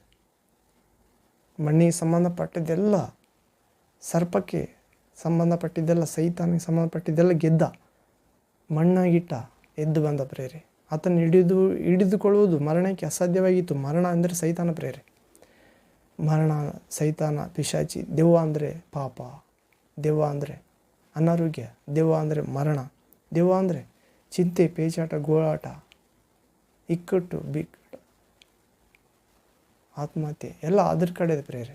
ದೇವರ ಕಡೆಯುವ ಅಸ್ತ್ರಗಳಲ್ಲಿವು. ಹೀಗೆ ಇವೆಲ್ಲವುಗಳಿಂದ ಬಿಡಿಸಲು ಬಂದ ಪ್ರೇರೆ. ಅದರಲ್ಲಿ ಒಂದು ಕಾರ್ಯ ಮಾಡಿದ, ಅದು ಅಪಸ್ಮಾರ ರೋಗಿಯನ್ನು ಸ್ವಸ್ಥ ಮಾಡಿದ್ದು. ಹುಡುಗನ ತಂದೆಯ ಮಗ, ಚಿಕ್ಕ ಮಗ ಪ್ರೇರೆ. ಸಣ್ಣಾಗಲಿಂದ ಆತನ ದೆವ್ವ ಹಿಡಿಯುತ್ತಲೇ ಕೂಗಿಕೊಳ್ತಿದ್ನಂತ. ಎಷ್ಟು ಜನ ಬಳಿಗೆ ಕರೆದುಕೊಂಡು ಬಂದಿರ್ಬೋದೇನಾತ, ಎಲ್ಲಿ ಗುಣವಾಗಿಲ್ಲ. ಕೊನೆಯಲ್ಲಿ ಯೇಸುವಿನ ಶಿಷ್ಯರು ಭೇಟಿಯಾಗಿದ್ದಾರೆ. ಅವರಿಗೆ ಕೇಳಿಕೊಂಡಿದ್ದಾನೆ. ಅವ್ರ ಕೈಲಾಗಲಿಲ್ಲ ಅಂತ ಯೇಸುವಿನ ಬಳಿಗೆ ಬರುತ್ತಾನೆ. ಕೊನೆಗೆ ಬರಬೇಕಾದ ಸ್ಥಳಕ್ಕೆ ಬರುತ್ತಾನೆ. ಆಗಬೇಕಾಗಿದ್ದೇ ಆಯ್ತು ಪ್ರೇರೆ. ಇವನೊಬ್ಬನೇ ಮಗನು ಅಂತ ಹೇಳ್ತಾನೆ. ಇವನನ್ನು ದೆವ್ವ ಹಿಡಿಯುತ್ತಲೇ ಕೂಗಿಕೊಳ್ತಾನೆ. ಬಾಯಲ್ಲಿ ನೊರೆ ಬರುತ್ತದೆ ಮತ್ತು ಒದ್ದಾಡಿಸುತ್ತದೆ. ಇವನನ್ನು ಬಹು ಕಷ್ಟ ಕೊಟ್ಟು ಜಜ್ಜಿದ ಹೊರತು ಬಿಡುವುದಿಲ್ಲ. ಅದನ್ನು ಬಿಡಿಸಬೇಕೆಂದು ಯೇಸುವನ್ನು ಕೇಳುತ್ತಾನೆ. ಶಿಷ್ಯರನ್ನು ಕೇಳಿಕೊಂಡೆ, ಸ್ವಾಮಿ ನಿಮ್ಮ ಶಿಷ್ಯ ಅವರಿಂದ ಆಗಲಿಲ್ಲ, ನಿನ್ನಿಂದ ಆಗುವುದಾದರೆ ಎಂದು ಹೇಳುತ್ತಾನೆ. ನನ್ನಿಂದ ಆಗುವುದಾದರೆ ಎನ್ನುತ್ತೀಯೋ? ದೇವರನ್ನು ನಂಬುವ ಪ್ರತಿಯೊಬ್ಬರಿಗೂ ಸಾಧ್ಯ ಆಗುತ್ತದೆ ಎಂದು ಹೇಳ್ತಾನೆ ಪ್ರೇರೆ. ನನ್ನಿಂದ ಮಾತ್ರ ಅಲ್ಲ, ದೇವರನ್ನು ನಂಬುವ ಅಂದರೆ ದೇವರನ್ನು ನಂಬಿದವರು, ನಾನೇ ದೇವರಿಂದ ಬಂದಿದ್ದೇನೆ, ನನ್ನ ಮುಖಾಂತರ ಹೊರತು ಯಾರು ದೇವರನ್ನು ಸರಿಯಾಗಿ ಅರ್ಥ ಮಾಡಿಕೊಳ್ಳಲಾಗುವುದಿಲ್ಲ ಎಂದರ್ಥ. ಪ್ರೇರೆ, ಇದು ಅರ್ಥ. ನಾವು ಯೋಹಾನ ಸುವಾರ್ತೆ 14ನೇ ಅಧ್ಯಾಯದಲ್ಲಿ ನೋಡುತ್ತೇವೆ. ದೇವರನ್ನು ನಂಬಿರಿ, ನನ್ನನ್ನು ನಂಬಿರಿ. ತಂದೆಯ ಮನೆಯಲ್ಲಿ ಅನೇಕ ಬಿಡಾರಗಳಿವೆ, ರೂಮ್, ಕೊಠಡಿ, ಸ್ಥಳ, ತಂದೆಯ ಆಸ್ಥಾನದಲ್ಲಿ ಸ್ವರ್ಗದಾಗ ಅನೇಕ ಸ್ಥಳ ಇದೆ. ನಾನು ಹೋಗಿ ನಿಮಗೆ ಸ್ಥಳವನ್ನು ಸಿದ್ಧ ಮಾಡಿದ ನಂತರ ಬಂದು ಕರೆದುಕೊಂಡು ಹೋಗುತ್ತೇನೆ. ಹೃದಯದಲ್ಲಿ ಕಳವಳಗೊಳ್ಳಬೇಡಿರಿ, ಅಂಜಬೇಡಿರಿ, ಭಯಪಡಬೇಡ್ರಿ ಎಂದು ಹೇಳಿದ್ದಾನೆ. ಬಂದು ಕರೆದುಕೊಂಡು ಹೋಗ್ತಾನಂತ ಪ್ರೇರಿ. ಆ ಮುತ್ತಿನ ಗೋಡೆಗಳುಳ್ಳ ಬೆಳಕಿನ ಪಟ್ಟಣಕ್ಕೆ, ಚಿನ್ನದ ಬೀದಿಯುಳ್ಳ, ಬಂಗಾರದ ಬೀದಿ ರಸ್ತೆ ಆ ನಗರಕ್ಕೆ, ವಜ್ರದಂತೆ ಥಳಥಳಿಸುತ್ತಿರುವ ಆ ನೂತನ ಯೆರೂಸಲೇಮ್ ಎಂಬ ಹೆಸರುಳ್ಳ ದೇವರ ಮೊದಲಿಗಿತ್ತಿಯಂತೆ ಶೃಂಗಾರದ ಆ ಸ್ವರ್ಗಕ್ಕೆ ಕರೆದುಕೊಂಡು ಹೋಗಲು ಬರ್ತಿದ್ದಾನಂತ ಪ್ರೇರಿ. ಆತನಿಗೋಸ್ಕರ ಕಷ್ಟ ಸಂಕಟವನ್ನು ತಾಳಿಕೊಂಡವರು ಧನ್ಯರು ಅಂತ ಪ್ರೇರಿ. ಆತನಿಗೋಸ್ಕರ ದುಃಖವನ್ನು ಸಹಿಸಿಕೊಂಡವರು ಧನ್ಯರು. ಆತನ ಹೆಸರಿನ ನಿಮಿತ್ತ ಇಲ್ಲ ಸಲ್ಲದನ್ನು ಸುಳ್ಳಾಗಿ ಹೊತ್ತುಕೊಂಡವರು ಧನ್ಯರು. ಆತನ ನಿಮಿತ್ತ ಈಗಿನ ಕಾಲದ ಕಷ್ಟ ಸಂಕಟ, ದೇವರು ಮುಂದೆ ಕೊಡುವ ಮಹಿಮೆಗೆ, ಆಶೀರ್ವಾದಗಳಿಗೆ, ಬಹುಮಾನಕ್ಕೆ ಹೋಲಿಸಿದರೆ, ಕಿರೀಟಕ್ಕೆ ಹೋಲಿಸಿದರೆ, ಜೀವ ಮಾಲೆಗೆ ಹೋಲಿಸಿದರೆ ಯಾತಕ್ಕೂ ಬರುವುದಿಲ್ಲ ಅಂತ ಪ್ರೇರಿ. ಹೌದು ಪ್ರೇರಿ. ದೇವರನ್ನು ನಂಬಿದವರಿಗೆ, ಆತನಿಗೋಸ್ಕರ ಪ್ರಾಣ ಕೊಟ್ಟವರಿಗೆ, ಆತನಿಗೋಸ್ಕರ ತಂದೆ, ತಾಯಿ, ಅಕ್ಕ, ಅಣ್ಣ, ತಮ್ಮ, ತಂಗಿ, ಮಕ್ಕಳು, ಹೊಲ, ಗದ್ದೆ ಎಲ್ಲ ತ್ಯಾಗ ಮಾಡಿದವರಿಗೆ 100ರಷ್ಟು ಇಲ್ಲಿ ಸಿಗುತ್ತದಂತ ಮುಂದಿನ ಲೋಕದಲ್ಲಿ ನಿತ್ಯ ಜೀವ ಅಂದರೆ ಶಾಶ್ವತ ಜೀವ, ದೇವರ ಜೀವ, ದೇವರ ಮಗನಲ್ಲಿ ಇದ್ದ ಜೀವ. ಆ ಜೀವ ಕತ್ತಲಲ್ಲಿ ಪ್ರಕಾಶಿಸಿತು ಪ್ರೇರೆ. ಕತ್ತಲು ಅದನ್ನು ಗೆಲ್ಲಲಿಲ್ಲ. ಹೌದು, ಕತ್ತಲು ಸಮಾಧಿಯಲ್ಲಿ ಇಡಲು ನೋಡಿತ್ತು, ಎದ್ದು ಬಂದ ಮತ್ತೆ. ಕಾರಣ ಎಲ್ಲರನ್ನು ಎಬ್ಬಿಸಲು ಬಂದಿತ್ತು. ಅದು ಮನುಷ್ಯರೆಲ್ಲರ ಕಡೇ ಶತ್ರು ಮರಣ ಪ್ರೇರೆ. ಅನೇಕ ಭಯಗಳಿವೆ. ಆ ಎಲ್ಲ ಭಯಕ್ಕೆ ಮೂಲ ಕಾರಣ ಮರಣ ಭಯ. ಆ ಮರಣ ಎಂಬುದು ಒಂದು ವ್ಯಕ್ತಿ, ಒಂದು ಶಕ್ತಿಯಾಗಿದೆ ಪ್ರೇರೆ. ಅದು ಪಿಶಾಚಿಯಾಗಿದ್ದಾನೆ, ಸೈತಾನನು, ಲೂಸಿಫರ್, ಸರ್ವಲೋಕವನ್ನು ಮೋಸಗೊಳಿಸುವ ಘಟಸರ್ಪ, ಅಬದ್ಧನು, ಅಪೋಲೋನು, ಸರ್ವಲೋಕವನ್ನು ಸುತ್ತಿಕೊಂಡಿದ್ದಾನೆ ಪ್ರೇರೆ ಸರ್ಪ. ಈ ಸ್ಥಳದಲ್ಲಿ ಇಲ್ಲ ಅವನು ಅಂದು ಎನ್ನುವುದಕ್ಕಿಲ್ಲ. ಅದರಂತೆ ದೇವರು ಕೂಡ ಈ ಭೂಲೋಕವೆಲ್ಲ ಆತನ ಮಹಿಮೆ ತುಂಬಿಕೊಂಡಿದೆ ಪ್ರೇರೆ. ನಾವು ದೆವ್ವಕ್ಕೆ ಭಯಪಡೋದಕ್ಕಿಂತ ಹೆಚ್ಚಾಗಿ ದೇವರಿಗೆ ಭಯಪಟ್ಟರೆ ಅದು ನಮ್ಮನ್ನೇನು ಮಾಡೋದಿಲ್ಲ. ಆದ್ದರಿಂದ ದೇವರ ಭಯ ಕಲಿಸಲು ಯೇಸು ಬಂದಿದ್ದ. ಅದಕ್ಕೆ ಹೇಳಿದ ಯೇಸು ಕ್ರಿಸ್ತ ಪ್ರಭು ಏನೆಂದು, ನೀವು ಯಾರಿಗೆ ಭಯಪಡಬೇಕೆಂದು ನಿಮಗೆ ಹೇಳುತ್ತೇನೆ ಬನ್ನಿರಿ. ದೇಹವನ್ನು ಮಾತ್ರ ಕೊಲ್ಲುವವರಿಗೆ ಭಯಪಡಬೇಡ್ರಿ, ಅವರಿಂದ ಆತ್ಮವನ್ನು ಕೊಲ್ಲಲು ಸಾಧ್ಯವಿಲ್ಲ. ನೀವು ದೇವರಿಗೆ ಭಯಪಡಬೇಕು. ಯಾಕಂದರೆ ದೇವರು ದೇಹವನ್ನು ಆತ್ಮವನ್ನು ಎರಡೂ ಕೊಲ್ಲಿ ನರಕಕ್ಕೆ ಹಾಕಬಲ್ಲ ಅಧಿಕಾರವುಳ್ಳವನಾಗಿದ್ದಾನೆ. ದೇವಕ್ಕೆ ಸಾಧ್ಯ ಇಲ್ಲ, ದೇವರ ದೇಹವನ್ನು ಮಾತ್ರ ಕೊಲ್ತದ ಅಷ್ಟೇ, ಆದರೆ ನರಕಕ್ಕೆ ತೆಗೆದುಕೊಂಡು ಹೋಗ್ತದ. ಆದರೆ ದೇವರು, ಯಾಕಂದರೆ ಅದರ ಸ್ಥಳ ನರಕ. ಆತನ ನಂಬಿದವರು, ಆತನು ಕೊಟ್ಟಿದ್ದ ಏಂಜಲ್ ತಿಂದವರೆಲ್ಲ ನರಕಕ್ಕೆ ಹೋಗ್ತಾರೆ. ಪಾಪದ ಏಂಜಲು, ಲಂಚ, ಅಧರ್ಮ, ಅಕ್ರಮ ನಡತೆ, ಕಾಮ, ಮೋಹ, ಮದ, ಮತ್ಸರ, ಕುಡಿಕತನ, ದುಂದೌತಣ, ಬಂಡುತನ, ಪಕ್ಷಪಾತ, ಭಿನ್ನಮತ, ಹೊಟ್ಟೆ ಕಿಚ್ಚು, ವಿಗ್ರಹಾರಾಧನೆ, ಎಲ್ಲ ಥರದ ಸುಳ್ಳಾದವರು, ಮಾಟ ಮಂತ್ರಗಾರರು, ಕಾಮಕರು, ಇವರಿಗೆ ಸಿಗುವ ಪಾಲು ಅಗ್ನಿ ಗಂಧಕಗಳು ಉರಿಯುವ ಕೆರೆ ಅಂತ ಪ್ರೇರೆ. ನೀರು ಹೇಗೆ ರೀತಿ ಉಕ್ಕುತ್ತಿರ್ತದೋ ಆ ಬೆಂಕಿ ಉಕ್ತದಂತ ಪ್ರೇರೆ, ಆ ಕೆರೆ, ಅದುವೇ ಎರಡನೇ ಮರಣ. ಹೌದು, 2 ಸಲ ಸಾವಿದ ಅಂತ ಪ್ರೇರೆ ಒಬ್ಬ ಮನುಷ್ಯನಿಗೆ. ಅದರಿಂದ ಒಬ್ಬ ಭಕ್ತನ ಹೇಳ್ತಾನೆ, 2ನೇ ಸಾರಿ ಹುಟ್ಟಿ ಒಂದೇ ಸಾರಿ ಸಾಯ್ತೀಯೋ ಅಥವಾ ಒಂದೇ ಸಾರಿ ಹುಟ್ಟಿ 2ನೇ ಸಾರಿ ಬದುಕುತ್ತೀಯೋ. ಪ್ರೇರೆ ಅಂದರೆ ನಾವು ತಾಯಿ ಗರ್ಭದಿಂದ ಒಂದು ಸಾರಿ ಹುಟ್ಟಿದ್ದೇವೆ. ಇವಾಗ ದೇವರ ಯೇಸುವನ್ನು ವಿಶ್ವಾಸಿ ಆತನು ಕೊಡುವ ಆತ್ಮದಿಂದ 2ನೇ ಸಾರಿ ಹುಟ್ಟಿದರೆ 2ನೇ ಮರಣ ಇಲ್ಲ ಅಂತ ಪ್ರೇರೆ. ನರಕದಲ್ಲಿ ಅದೊಂದು ಮರಣ. ಅಲ್ಲಿ ನಮ್ಮ ಆತ್ಮ ಗೋಳಾಡುತ್ತದೆ, ಅಲ್ಲೂ ಕಡಿಯುತ್ತದೆ, ಆ ಬೆಂಕಿ ಆರುವುದಿಲ್ಲ, ಆ ಹುಳುವಿನಂತಿರುವ ಆತ್ಮ ಸಾಯುವುದಿಲ್ಲ ನಮ್ಮದು. ಇದರಿಂದ ಒಂದೇ ಸಾರಿ ತಾಯಿಯಲ್ಲಿ ಹುಟ್ಟಿ ಅಲ್ಲಿಗೆ ಇನ್ನೊಂದು ಜನ್ಮ ಇಲ್ಲ, ಇದೇ ಜನ್ಮ ಎಂದು ಯೇಸುವನ್ನು ವಿಶ್ವಾಸಿ ಇನ್ನೊಂದು ಜೀವನ ಪಡೆಯದಿದ್ದರೆ ನರಕದಲ್ಲಿ 2ನೇ ಮರಣ ಇದೆ ಪ್ರೇರೆ. ಆದರೆ 2ನೇ ಸಾರಿ ಹುಟ್ಟಿದರೆ ನಾವು ಒಂದೇ ಸಾರಿ ಸಾಯಬಹುದು ದೇಹದಲ್ಲಿ ಅಷ್ಟೇ. ಅಥವಾ ದೇವರ ಚಿತ್ತ ಆದರೆ ದೇಹದಲ್ಲಿ ಕೂಡ ಸಾಯದಂತೆ ಅನೇಕ ಎಲಿಯರನ್ನು ಕರೆದುಕೊಂಡು ಹೋಗಿದ್ದಾನೆ ಪ್ರೇರೆ. ಹೌದು, ಕಾರಣ ದೇವರಿಗೆ ಅಸಾಧ್ಯವಾದುದು ಯಾವುದೂ ಇಲ್ಲ ಎಂದು ತೋರಿಸಲೇ ದೇವರು ಮಾಡಿದ್ದಾನೆ. ಆದರೆ ಎಲ್ಲರಿಗೂ ಅದು ಸಿಗುವುದಿಲ್ಲ. ದೇವರೊಂದಿಗೆ ಯಾರಿಗೆ ಅನುಗ್ರಹಿಸ್ತಾನೋ, ಯಾರು ದೇವರನ್ನು ಯಾವಾಗಲೂ ಆತನನ್ನು ಗೌರವಿಸ್ತಾರೋ ಅವರಿಗೆ ಮಾತ್ರ ಅದು. ಹೀಗೆ ಅಪಸ್ಮಾರ ಮೂರ್ಛ ರೋಗಿಯನ್ನು ಯೇಸು ಪ್ರಭು ಗುಣ ಮಾಡುತ್ತಾನೆ ಪ್ರೇರೆ. ಎಲ್ಲ ನಂಬಿಕೆಯಿಲ್ಲ ಸಂತಾನವೇ, ಇನ್ನೆಷ್ಟು ದಿನ ನಿಮ್ಮ ಸಂಗಡ ಇರಲಿ. ಹೌದು, ನಂಬಿಕೆಯಿಲ್ಲದ ಮೂರ್ಖ ಸಂತಾನ ಅಂತ ಪ್ರೇರೆ. ಯೇಸು 2000 ವರ್ಷಗಳ ಕೆಳಗೆ ಆ ಹುಡುಗನ ತಂದೆಗೆ ಹೇಳುತ್ತಾನೆ, ನನ್ನ ಶಿಷ್ಯರು ನಿನ್ನ ಬಳಿಗೆ ಬಂದಿದ್ದರೂ ಕೂಡ ನಿನಗೆ ನಂಬಿಕೆ ಇಲ್ಲದಕ್ಕೋಸ್ಕರ ನಿನ್ನ ಮಗನಲ್ಲಿರುವ ದೆವ್ವ ಹೋಗಲಿಲ್ಲ. ನಾನು ಯಾರಂತ ನಿನಗೆ ಗೊತ್ತಿಲ್ಲ. ಆ ಶಿಷ್ಯರು ನನ್ನನ್ನು ಕುರಿತು ಸಾರುತ್ತಿದ್ದಾರೆ. ನನ್ನನ್ನು ಕಳಿಸಿಕೊಟ್ಟ ತಂದೆಯ ದೇವರನ್ನು ಕುರಿತು, ನಿನ್ನ ಸೃಷ್ಟಿಕರ್ತನ ಕುರಿತು ಸಾರುತ್ತಿದ್ದಾರೆ ಅಂತ ಗೊತ್ತಿಲ್ಲ. ನೀನು ಕೇವಲ ನಿನ್ನ ಮಗ ದೆವ್ವದಿಂದ ಬಿಡುಗಡೆ ಆಗಬೇಕಂತ ಬಂದಿದ್ದಿ. ಬಿಡುಗಡೆ ಮಾಡೋದು ಯಾರಂತ ನಿನಗೆ ಗೊತ್ತಿಲ್ಲ. ಅದರ ಮ್ಯಾಗೆ ನಂಬಿಕೆ ಇಲ್ಲ, ಮೂರ್ಖ ಸಂತಾನ ಇದೆ. ಹೌದು ಪ್ರೇರೆ. ಆದ್ದರಿಂದ ಅನೇಕರಿಂದ ದೇವರನ್ನು ಗ್ರಹಿಸಲು, ದೇವರನ್ನು ಸಂಪಾದಿಸಲು, ದೇವರ ಲೋಕ ಪ್ರವೇಶ ಆಗಲು ದೇವರು ಎಷ್ಟು ದೊಡ್ಡ ಆತನೆಂದು ದೇವರನ್ನು ಸಂಪಾದಿಸಲು ಬರುತ್ತಿಲ್ಲ ಪ್ರೇರೆ. ಆತನು ಕೊಡುವವುಗಳು ಬೇಕು, ಮತ್ತೆ ಗುಣಪಡಿಸಿದ್ರೆ ಮತ್ತೆ ಹೋಗಿ ಅದೇ ಪಾಪ ಮಾಡುತ್ತಾರೆ. ಆದ್ದರಿಂದ ಯೇಸು ಹೇಳ್ತಾನೆ, ಎಲ್ಲ ನಂಬಿಕೆ ಇಲ್ಲದ ಮೂರ್ಖ ಸಂತಾನವೇ, ನಾನು ಇನ್ನೆಷ್ಟು ದಿನ ನಿಮ್ಮ ಸಂಗಡ ಇರಲಿ, ನಿಮ್ಮನ್ನು ಸಹಿಸಿಕೊಳ್ಳಲಿ. ಸಾಯಂಕಾಲ ಆದರೆ ಗೋಣಿ ಚೀಲ ಹೊತ್ತುಕೊಂಡು ಅದರ ಮೇಲೆ ರೋಗಿಗಳನ್ನು, ಮೈಯಲ್ಲಿ ನೆಟ್ಟಗಿಲ್ಲದವರನ್ನು, ಬೇನೆ ಊನವಾದವರನ್ನು, ಅಂಗವಿಕಲರನ್ನು, ಅನಾರೋಗ್ಯವನ್ನು ಎಲ್ಲರೂ ತರ್ತಿರ್ತಾರೆ ಪ್ರತಿ ಸಾಯಂಕಾಲ ಯೇಸುವಿನ ಬಳಿಗೆ ಎಲ್ಲರನ್ನು ಗುಣ ಮಾಡುತ್ತಿರ್ತಾನೆ. ಕೆಲವರು ಯೇಸುವೆ ನಿನ್ನ ಬಟ್ಟೆಯನ್ನು ಮುಟ್ಟಿಕೊಳ್ಳುತ್ತೇವೆ ಸ್ವಾಮಿ ಆಜ್ಞೆ ಮಾಡಂದಾಗ ಮುಟ್ಟಿಕೊಳ್ಳಿರಿ ಅಂದಾಗ ಮುಟ್ಟಿದವರೆಲ್ಲ ಗುಣ ಆಗ್ತಿರ್ತಾರೆ. ಆದರೆ ಅವರೆಲ್ಲ ಯಾರು ಯೇಸುವನ್ನು ಹಿಂಬಾಲಿಸಲಿಲ್ಲ ಪ್ರೇರೆ. ಅವರು ಒಬ್ಬ ವ್ಯಾಪಾರಕ್ಕೆ ಬಂದಂತೆ ಕೊಂಡುಕೊಂಡು ಹೋಗಿಬಿಟ್ರು. ಆದರೆ ಯೇಸು ಹೇಳುತ್ತಾನೆ ಇನ್ನೊಂದು ಭಾಗದಲ್ಲಿ, ಯಾವ್ಯಾವ ಊರುಗಳಲ್ಲಿ ನಾನು ಅದ್ಭುತ ಸೂಚಕ ಮಹಾ ಕಾರ್ಯಗಳನ್ನು ಮಾಡಿದೆನೋ ಆ ಊರಿನ ಕಡೆಯವರು ದೇವರ ಕಡೆಗೆ ತಿರುಗಿಕೊಳ್ಳಿಲ್ಲ ಅಂತ ಪ್ರೇರೆ. ಅಲ್ಲೇ ಕಫೆರ್ನೌಮೆ, ನೀನು ಪರಲೋಕಕ್ಕೆ ಸ್ವರ್ಗಕ್ಕೆ ಎತ್ತಲ್ಪಡುತ್ತಿ ಎಂದು ನೆನೆಸುತ್ತೀಯೋ? ಇಲ್ಲ, ಪಾತಾಳಕ್ಕೆ ಇಳಿಯುವೆ ಎಂದು ಹೇಳ್ತಾನೆ ಪ್ರೇರೆ. ಅಂದರೆ ಲೌಕಿಕ ಶಾರೀರಿಕ ನಮ್ಮ ಇಷ್ಟ ನೆರವೇರಿಸಿಕೊಂಡವರು ಊರುಗಳೆಲ್ಲ ಯೇಸುವಿನ ಬಳಿಗೆ ಹೋಗಿ ತಮ್ಮ ಇಚ್ಛೆ ನೆರವೇರಿಸಿಕೊಂಡ ಊರುಗಳಲ್ಲೆಲ್ಲ ಪಾತಾಳಕ್ಕೆ ಇಳಿತಾವಂತ ಪ್ರೇರೆ. ದೇವರ ಇಚ್ಛೆ ನೆರವೇರಿಸಕ್ಕೆ ನಾವು ಯೇಸುವಿನ ಬಳಿಗೆ ಬರಬೇಕೆಂದು ಇದರ ಅರ್ಥ.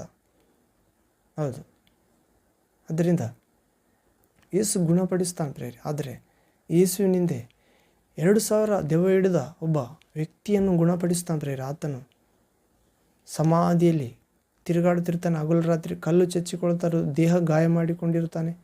ಆ ಮಾರ್ಗದಲ್ಲಿ ಹೋಗಲು ಭಯಪಡುತ್ತಿರ್ತಾರೆ ಜನ. ಯೇಸು ಅದನ್ನು ಗುರುತಿಸಿ ಪ್ರಾರ್ಥನೆಯಲ್ಲಿ ಸಮುದ್ರ ಪ್ರಯಾಣ ಮಾಡಿ ಹಡಗು ಇಳಿದು ದಡಕ್ಕೆ ಇಳಿದಾಗ ಆ ದೆವ್ವ ಪೀಡಿತ ಆ 2000 ಗಣ ಎಂಬ ದೆವ್ವ ಹಿಡಿದ ವ್ಯಕ್ತಿ ಯೇಸುವಿನ ಎದುರಿಗೆ ಓಡಿ ಬಂದು ಮೊಣಕಾಲೂರುತ್ತಾನೆ. ದೊಡ್ಡ ಧ್ವನಿಯಿಂದ ಕೂಗುತ್ತಾನೆ, ಸರ್ವೋನ್ನತನಾದ ಮಹಾ ದೇವರ ಕುಮಾರನೇ, ದೇವರ ಪುತ್ರನೇ, ನನ್ನ ಗೊಡವೆ, ನಮ್ಮ ಗೊಡವೆ ನಿನಗೇಕೆ? ನಾವು ಈ ಏರಿಯಲ್ಲಿ ಕಬ್ಜೆ ಮಾಡಿಕೊಂಡಿದ್ದೀವಿ, ಇದು ನಂಬುದು ಎನ್ನುವಂತೆ ಮಾತಾಡ್ತಾನೆ.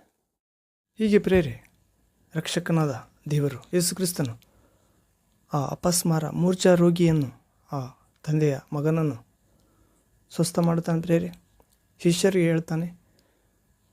ಏಕಾಂತದಲ್ಲಿರುವಾಗ ಶಿಷ್ಯರು ಕೇಳುತ್ತಾರೆ. ಯೇಸು ಅವರಿಗೆ ತಿಳಿಯದ ಮರ್ಮದ ಸಂಗತಿಗಳನ್ನೆಲ್ಲ ಬಯಲು ಮಾಡುತ್ತಿರ್ತಾನೆ. ಈ ಜಾತಿಯ ದೆವ್ವಗಳನ್ನು ದುಷ್ಟಶಕ್ತಿಗಳನ್ನು ಉಪವಾಸ ಮತ್ತು ಪ್ರಾರ್ಥನೆಯಿಂದಲ್ಲದೆ ಮತ್ತೆ ಯಾವುದರಿಂದ ಹೊರಗಟ್ಟಲು ಸಾಧ್ಯವಿಲ್ಲ ಪ್ರೇರೆ. ಹೀಗೆ ನಾನು ಕೂಡ ಒಂದು ದಿವಸ ಒಂದು ಸ್ಥಳಕ್ಕೆ ಪ್ರಾರ್ಥನೆಯಲ್ಲಿ ಹೋದಾಗ ಪ್ರೇರೆ 4 ದಿನ ಉಪವಾಸ ಇರಲು ಪ್ರಯತ್ನಿಸಿದೆ. ಆ ಗುಡ್ ಫ್ರೈಡೇ ಲಾಸ್ಟ್ ಕೊನೆಯ 4 ದಿನಗಳು 40 ದಿವಸ ಉಪವಾಸ ಕಾಲ ಬರ್ತದಲ್ಲ ಯೇಸುವಿನ ವಿಶ್ವಾಸದವರಿಗೆ. ಹೌದು, ಯೇಸು ಅರಣ್ಯದಲ್ಲಿ 40 ದಿವಸ ಉಪವಾಸ ಮಾಡಿದ ಪ್ರೇರೆ. ಹೌದು, ಮೋಶೆ ಕೂಡ ದೇವರು ತನ್ನ ಜನರಾದ ಇಸ್ರಾಯೇಲರಿಗೆ 10 ಆಜ್ಞೆಗಳನ್ನು ಕೊಡಲು ಬೆಟ್ಟಕ್ಕೆ ಮೇಲಕ್ಕೆ ಕರೆದುಕೊಂಡು ಹೋದ ಮೋಶೆಯನ್ನು. ಆ ಬೆಟ್ಟವನ್ನು ಯಾರು ಸಮೀಪಿಸಬಾರದು ಎಂದು ಕೂಡ ಹೇಳಿದ. ಆ ಬೆಟ್ಟದ ಮೇಲೆ ಬೆಂಕಿಯಾಗಿ ದೇವರು ಇಳಿದು ಬರ್ತಿದ್ದ. ಮೋಶೆ 40 ದಿನ ಹಗಲಿರುಳು ಏನು ತಿನ್ನದೆ ದೇವರ ಮುಂದೆ ಇದ್ದು ದೇವರೇ ಸ್ವತಃ ಆ ಕಲ್ಲಿನ 2 ಹಲಿಗೆಗಳ ಮೇಲೆ 10 ಆಜ್ಞೆಗಳನ್ನು ಬರೆಯುತ್ತಾನೆ ಪ್ರೇರೆ. ಯಾವುದ್ಯಾವುದಂದರೆ 1ನೇ ಆಜ್ಞೆ, ನನ್ನ ಮುಂದೆ ನಿನಗೆ ಬೇರೆ ದೇವರುಗಳು ಇರಕೂಡದು. ಹೌದು ಪ್ರೇರೆ. ವಿಮೋಚನಾ ಕಾಂಡ 5ನೇ ಅಧ್ಯಾಯ ಮತ್ತು ಧರ್ಮೋಪದೇಶ ಕಾಂಡ 20ನೇ ಅಧ್ಯಾಯದಲ್ಲಿ ನೋಡುತ್ತೇವೆ. ಹೌದು, ಹೀಗೆ ನಾವು ನನ್ನ ಮುಂದೆ ನಿಮಗೆ ಬೇರೆ ದೇವರುಗಳು ಇರಕೂಡದು ಅಂದರೆ ನಿಜವಾದ ಏಕದೇವರು ಅದನ್ನು ಮಾತ್ರ ಆರಾಧಿಸಬೇಕು. ನಿಜವಾದ ಏಕದೇವರು ಅಂದರೆ ಸುಳ್ಳಾದ ದೇವರು ಕೂಡ ಇರ್ತವೆ, ಅವ್ರನ್ನ ಆರಾಧಿಸಬಾರ್ದು ಎಂದು ಅರ್ಥ. ಮತ್ತು ಅದರ ವಿಮೋಚನಾ ಕಾಂಡ 20ನೇ ಅಧ್ಯಾಯ ಪ್ರೇರೆ, ಎಕ್ಸೋಡಸ್ ಚಾಪ್ಟರ್ 20 ಮತ್ತು ವಿಮೋಚನಾ ಕಾಂಡ 20 ಅಧ್ಯಾಯದಲ್ಲಿ ನೋಡ್ತೇವೆ 1ರಿಂದ 10 ಆಜ್ಞೆಗಳು. ಮತ್ತು ಧರ್ಮೋಪದೇಶ ಕಾಂಡ 5ನೇ ಅಧ್ಯಾಯದಿಂದ ನೋಡ್ತೇವೆ, ಡ್ಯೂಟರೋನಮಿ ಚಾಪ್ಟರ್ 5. ಇಲ್ಲಿ ನಾನಲ್ಲದೆ ನಿನಗೆ ಬೇರೆ ದೇವರುಗಳು ಇರಕೂಡದು, ಯಾವ ಮೂರ್ತಿಯನ್ನು ಮಾಡಿಕೊಳ್ಳಬಾರದು. 2ನೇದು, ಯಾವ ಮೂರ್ತಿ ಮಾಡಿಕೊಳ್ಳಬಾರ್ದು ಅಂತ ಪ್ರೇರೆ. ನಾನಲ್ಲದೆ ನಿನಗೆ ಬೇರೆ ದೇವರುಗಳು ಇರಕೂಡದು 1ನೇದು. 2ನೇದು, ಯಾವ ಮೂರ್ತಿಗಳನ್ನು ಮಾಡಬಾರ್ದು. ಮನುಷ್ಯಂದಾಗಲಿ ದೇವರಂತಾಗಲಿ, ಆಕಾಶದಲ್ಲಿ ಆಗಲಿ ಭೂಮಿಯಲ್ಲಾಗಲಿ ಭೂಮಿ ಕೆಳಗಣ ನೀರಿನಲ್ಲಾಗಲಿ ಇರುವ ಯಾವುದರ ರೂಪವನ್ನು ಮಾಡಿಕೊಳ್ಬಾರ್ದು. ಮನುಷ್ಯ, ಪ್ರಾಣಿ, ಭಕ್ತರು ಯಾವುದರ ರೂಪ ಮಾಡಬಾರ್ದು ಪ್ರೇರೆ. ಮತ್ತು ಮತ್ತು ಆ ರೂಪ ಮಾಡಿ ಅವುಗಳಿಗೆ ಅಡ್ಡ ಬೀಳಲೂ ಬಾರದು, ಪೂಜೆ ಮಾಡಲೂ ಬಾರದು. ಅಡ್ಡ ಬೀಳಬಾರ್ದು, ಪೂಜೆ ಮಾಡಬಾರದು. ಒಂದನೇದು, ನಾನಲ್ಲದೆ ನಿಮಗೆ ಬೇರೆ ದೇವರುಗಳು ಇರಕೂಡದು. ಎರಡನೇದು, ಮೂರ್ತಿ ಮಾಡಿಕೊಳ್ಳಬಾರದು, ಯಾವುದರ ಮೂರ್ತಿ, ಮತ್ತು ಅಡ್ಡ ಬೀಳಬಾರ್ದು, ಪೂಜೆ ಮಾಡಬಾರ್ದು. ಯಾಕಂದರೆ ನಿನ್ನ ದೇವರಾದ ಯೆಹೋವನೆಂಬ ನಾನೇ ನನಗೆ ಸಲ್ಲತಕ್ಕ ಗೌರವವನ್ನು ಮತ್ತೊಬ್ಬನಿಗೆ, ವಿಗ್ರಹಗಳಿಗೆ, ಅದರಿಂದ ಇರುವ ಸೈತಾನನ ಜ್ಞಾನಕ್ಕೆ ಸಲ್ಲಗೊಡಿಸುವುದಿಲ್ಲ. ಆದ್ದರಿಂದ ನನ್ನನ್ನು ದ್ವೇಷಿಸುವವರ ವಿಷಯದಲ್ಲಿ ತಂದೆಗಳ ದೋಷವನ್ನು, ಫಲವನ್ನು ಮಕ್ಕಳ ಮೇಲೆ 3-4 ತಲೆಗಳವರೆಗೂ ಬರಮಾಡುವವನಾಗಿದ್ದೇನೆ. ನನ್ನನ್ನು ಪ್ರೀತಿಸುವವರ, ನನ್ನ ಆಜ್ಞೆಗಳನ್ನು ಕೈಗೊಂಡು ಅವರಿಗಾದರೂ 1000 ತಲೆಗಳವರೆಗೆ ದಯೆ ತೋರಿಸುವವನಾಗಿದ್ದೇನೆ. ಆದರೆ ಇಲ್ಲಿ ದೇವರು ಹೇಳ್ತಿದ್ದಾನೆ, ತಾನು ಆರಿಸಿಕೊಂಡ ಜನಾಂಗ ಅವರು ಆರಿಸಿಕೊಳ್ಳಿಲ್ಲ ಅಂತ. ಇಡೀ ವಿಶ್ವದಲ್ಲಿ ಅನೇಕ ಕುಲಗಳಿದ್ದವು, ಗುಂಪಿತ್ತು, ಜಾತಿ ಭಾಷೆಗಳಿದ್ದರು. ಆದರೆ ಇಸ್ರಾಯೇಲನ್ನೇ ಆರಿಸಿಕೊಂಡ ಕಾರಣ ಕಾರಣ ಪ್ರಪಂಚದಲ್ಲಿ ಸಣ್ಣ ಗುಂಪು, ಸಣ್ಣ ಕುಲ, ಸಣ್ಣ ದೇಶ. ಇವತ್ತಿಗೂ ಕೂಡ ಇಸ್ರಾಯೇಲ್ ದೇಶ ಸುಮಾರು 250 ಕಿಲೋಮೀಟರ್ ಇರ್ತದೆ ಅಷ್ಟೇ, ಉದ್ದ ಆಗಲ್ಲ. ಇಡೀ ಪ್ರಪಂಚಕ್ಕೆ ಅದೇ ಯುದ್ಧದಲ್ಲಿ ಮೊದಲನೇ ಸ್ಥಾನ ಗಳಿಸಿದ ಎಲ್ಲ ಅಸ್ತ್ರಗಳನ್ನು ಉತ್ಪತ್ತಿ ಮಾಡುವ ದೇಶ ಹೌದು. ಯೇಸು ಕೂಡ ಇಸ್ರೇಲ್ ದೇಶದಲ್ಲಿ ಎರ್ಷಲೇಮಿನ ಬೆತ್ಲೆಹೇಮ್ ಎಂಬ ಹಳ್ಳಿಯಲ್ಲಿ ಹುಟ್ಟಿದ ಹೌದು. ಹೀಗೆ ದಶಾಜ್ಞೆಗಳು ಕೊಟ್ಟ 40 ದಿವಸ ಉಪವಾಸ ಇದ್ದಾಗ ಕಾರಣ ಯಾಕೆ ಈ ಉಪವಾಸ ಬಗ್ಗೆ ಹೇಳ್ತೀನಿ ಅಂದರೆ, ಯೇಸು ಇಂಥ ಜಾತಿ ದೆವ್ವಗಳನ್ನು ಉಪವಾಸ ಮತ್ತು ಪ್ರಾರ್ಥನೆಯಿಂದಲ್ಲದೆ ಹೊರಗಟ್ಟಲಾಗುವುದಿಲ್ಲ. ದೇವರ ಆರಿಸಿಕೊಂಡ ಜನರಲ್ಲಿ ಸೈತಾನ ದೆವ್ವಕ್ಕೆ ಸಂಬಂಧಪಟ್ಟ ಕಾಮ, ಮೋಹ, ಮದ, ಮತ್ಸರ, ವ್ಯಭಿಚಾರ, ಕುಡುಕುತನ, ನರಹತ್ಯೆ, ಜಗಳ, ಬೈಗಳು, ಅತ್ಯಾಚಾರ ಎಲ್ಲ ಇದ್ದು ಆದ್ದರಿಂದ ಇಂಥ ದೆವ್ವ ಗುಣ, ಶಬ್ದ, ಸ್ವಭಾವಗಳನ್ನು, ದೆವ್ವದ ತಂತ್ರಗಳನ್ನು ತೆಗೆದುಹಾಕಲೆಂದೇ ದೇವರ ಆಜ್ಞೆಗಳನ್ನು ಕೊಟ್ಟ ಮೋಶೆಯನ್ನು ಉಪವಾಸ ಇಡಲು 40 ದಿವಸ ಉಪವಾಸ ಇರಲು ಹೇಳಿದ. ಆವಾಗ ದೇವರ 10 ಆಜ್ಞೆಗಳು ಕೊಟ್ಟ. 1ನೇ ಆಜ್ಞೆ, ನಾನಲ್ಲದೆ ನಿನಗೆ ಬೇರೆ ದೇವರುಗಳು ಇರಬಾರದು, ಯಾವ ಮೂರ್ತಿಯನ್ನು ಮಾಡಿಕೊಳ್ಳಬಾರದು. 2ನೇದು ಮತ್ತು 3ನೇದು, ದೇವರ ಹೆಸರನ್ನು ಅಯೋಗ್ಯ ಕಾರ್ಯಕ್ಕಾಗಿ ಎತ್ತಬಾರದು ಅಂತ ವ್ಯರ್ಥವಾದ ಕೆಲಸಕ್ಕೆ ಎತ್ತಬಾರದು. ದೇವರ ಕಾರ್ಯಕ್ಕೆ, ಮನುಷ್ಯನ ಒಳಿತಿಗೆ ಎತ್ತಬೇಕಷ್ಟೇ. ಪರಿಶುದ್ಧತೆಯ ಕುರಿತು ಸಂಬಂಧವಾಗಿ ದೇವರ ಹೆಸರನ್ನು ಬಳಸಬೇಕು. ದೇವರಿಗೆ ಹೆಸರು ಬರತಕ್ಕ ಕಾರ್ಯಗಳಿಗಾಗಿ ಮಾತ್ರ, ದೇವರನ್ನು ಮಹಿಮೆ ಪಡಿಸುವ, ಘನಪಡಿಸುವ ಕಾರ್ಯಗಳಿಗೆ ಮಾತ್ರ ದೇವರ ಹೆಸರು ಎತ್ತಬೇಕು. ಇಲ್ಲದಿದ್ದರೆ ಅಯೋಗ್ಯ ಕಾರ್ಯಕ್ಕೆ ಎತ್ತರೆ ನಮ್ಮ ಹಣ ಸಂಪಾದನೆಗಾಗಿ, ನಮ್ಮ ಅಧಿಕಾರಕ್ಕಾಗಿ, ನಮ್ಮ ಹೊಟ್ಟೆಪಾಡಿಗೆ ಎತ್ತಿದರೆ ದೇವರು ಏನು ಮಾಡ್ತಾನಂತ, ಯೆಹೋವನು ತನ್ನ ಹೆಸರನ್ನು ಅಯೋಗ್ಯ ಕಾರ್ಯಕ್ಕಾಗಿ ಎತ್ತುವವನನ್ನು ಶಿಕ್ಷಿಸದೇ ಬಿಡುವುದಿಲ್ಲ ಅಂತ ಹೌದು.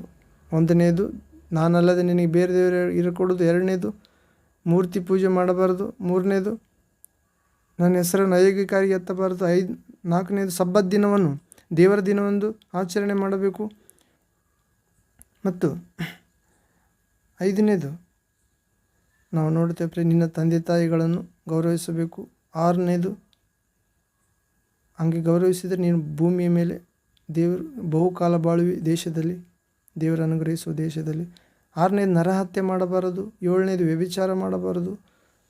8ನೇದು, ಕದಿಯಬಾರದು. 9ನೇದು, ಮತ್ತೊಬ್ಬರ ಮೇಲೆ ಸುಳ್ಳು ಸಾಕ್ಷಿ ಹೇಳಬಾರದು. 10ನೇದು, ಮತ್ತೊಬ್ಬನ ಮನೆಯನ್ನು ಆಶಿಸಬಾರದು. ಮತ್ತೊಬ್ಬನ ಹೆಂಡತಿ, ಗಣ್ಣಾಳು, ಹೆಣ್ಣಾಳು, ಕತ್ತೆ, ಎತ್ತು ಮುಂತಾದ ಯಾವುದನ್ನು ಆಶಿಸಬಾರದು. ಹೌದು ಹೀಗೆ ಉಪವಾಸದಿಂದಾಗ ಇವೆಲ್ಲ ಕೊಟ್ಟಿದ್ದು ಮೋಶೆ ತೆಗೆದುಕೊಂಡು ಬರ್ತಾನೆ. 40 ದಿವಸ ಆದ್ಮೇಲೆ ದೇವರು ಹೇಳ್ತಾನೆ, ನೀನು ಕರೆದುಕೊಂಡು ಬಂದ ಇಸ್ರೇಲ್ ಜನ ಕೆಟ್ಟು ಹೋದರು ಎಂದು ಹೇಳ್ತಾನೆ. ಕೋಪದಿಂದ ಇಳಿದು ಬರ್ತಿರ್ತಾನೆ ಬೆಟ್ಟ. ಅಷ್ಟರೊಳಗೆ ಇವರು ಆರೋನ ಯಾಜಕ,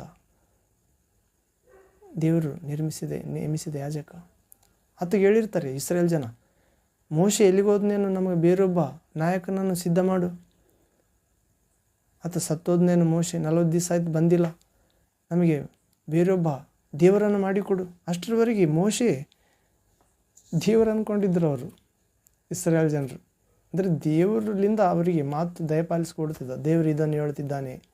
ಅಥವಾ ಅಡವಿಯಲ್ಲಿ ಆತನ ಪ್ರಾರ್ಥನೆಯಿಂದಲೇ ಆಕಾಶದಿಂದ ಮನ್ನ, ದೇವದೂತರ ಆಹಾರ, ಬಲವಾದ ಆಹಾರ ಕೊಟ್ಟ ದೇವರು. ಮತ್ತು ಮಾಂಸ ಬೇಕಂದರೆ ಸಾಯಂಕಾಲ ಆಗುತ್ತಲೇ ಬೆಳವಕಿಗಳು, ಪಕ್ಷಿಗಳು ಬಂದು ಬೀಳ್ತಿದ್ವು ಅವ್ರ ಗುಡಾರ ಸುತ್ತ.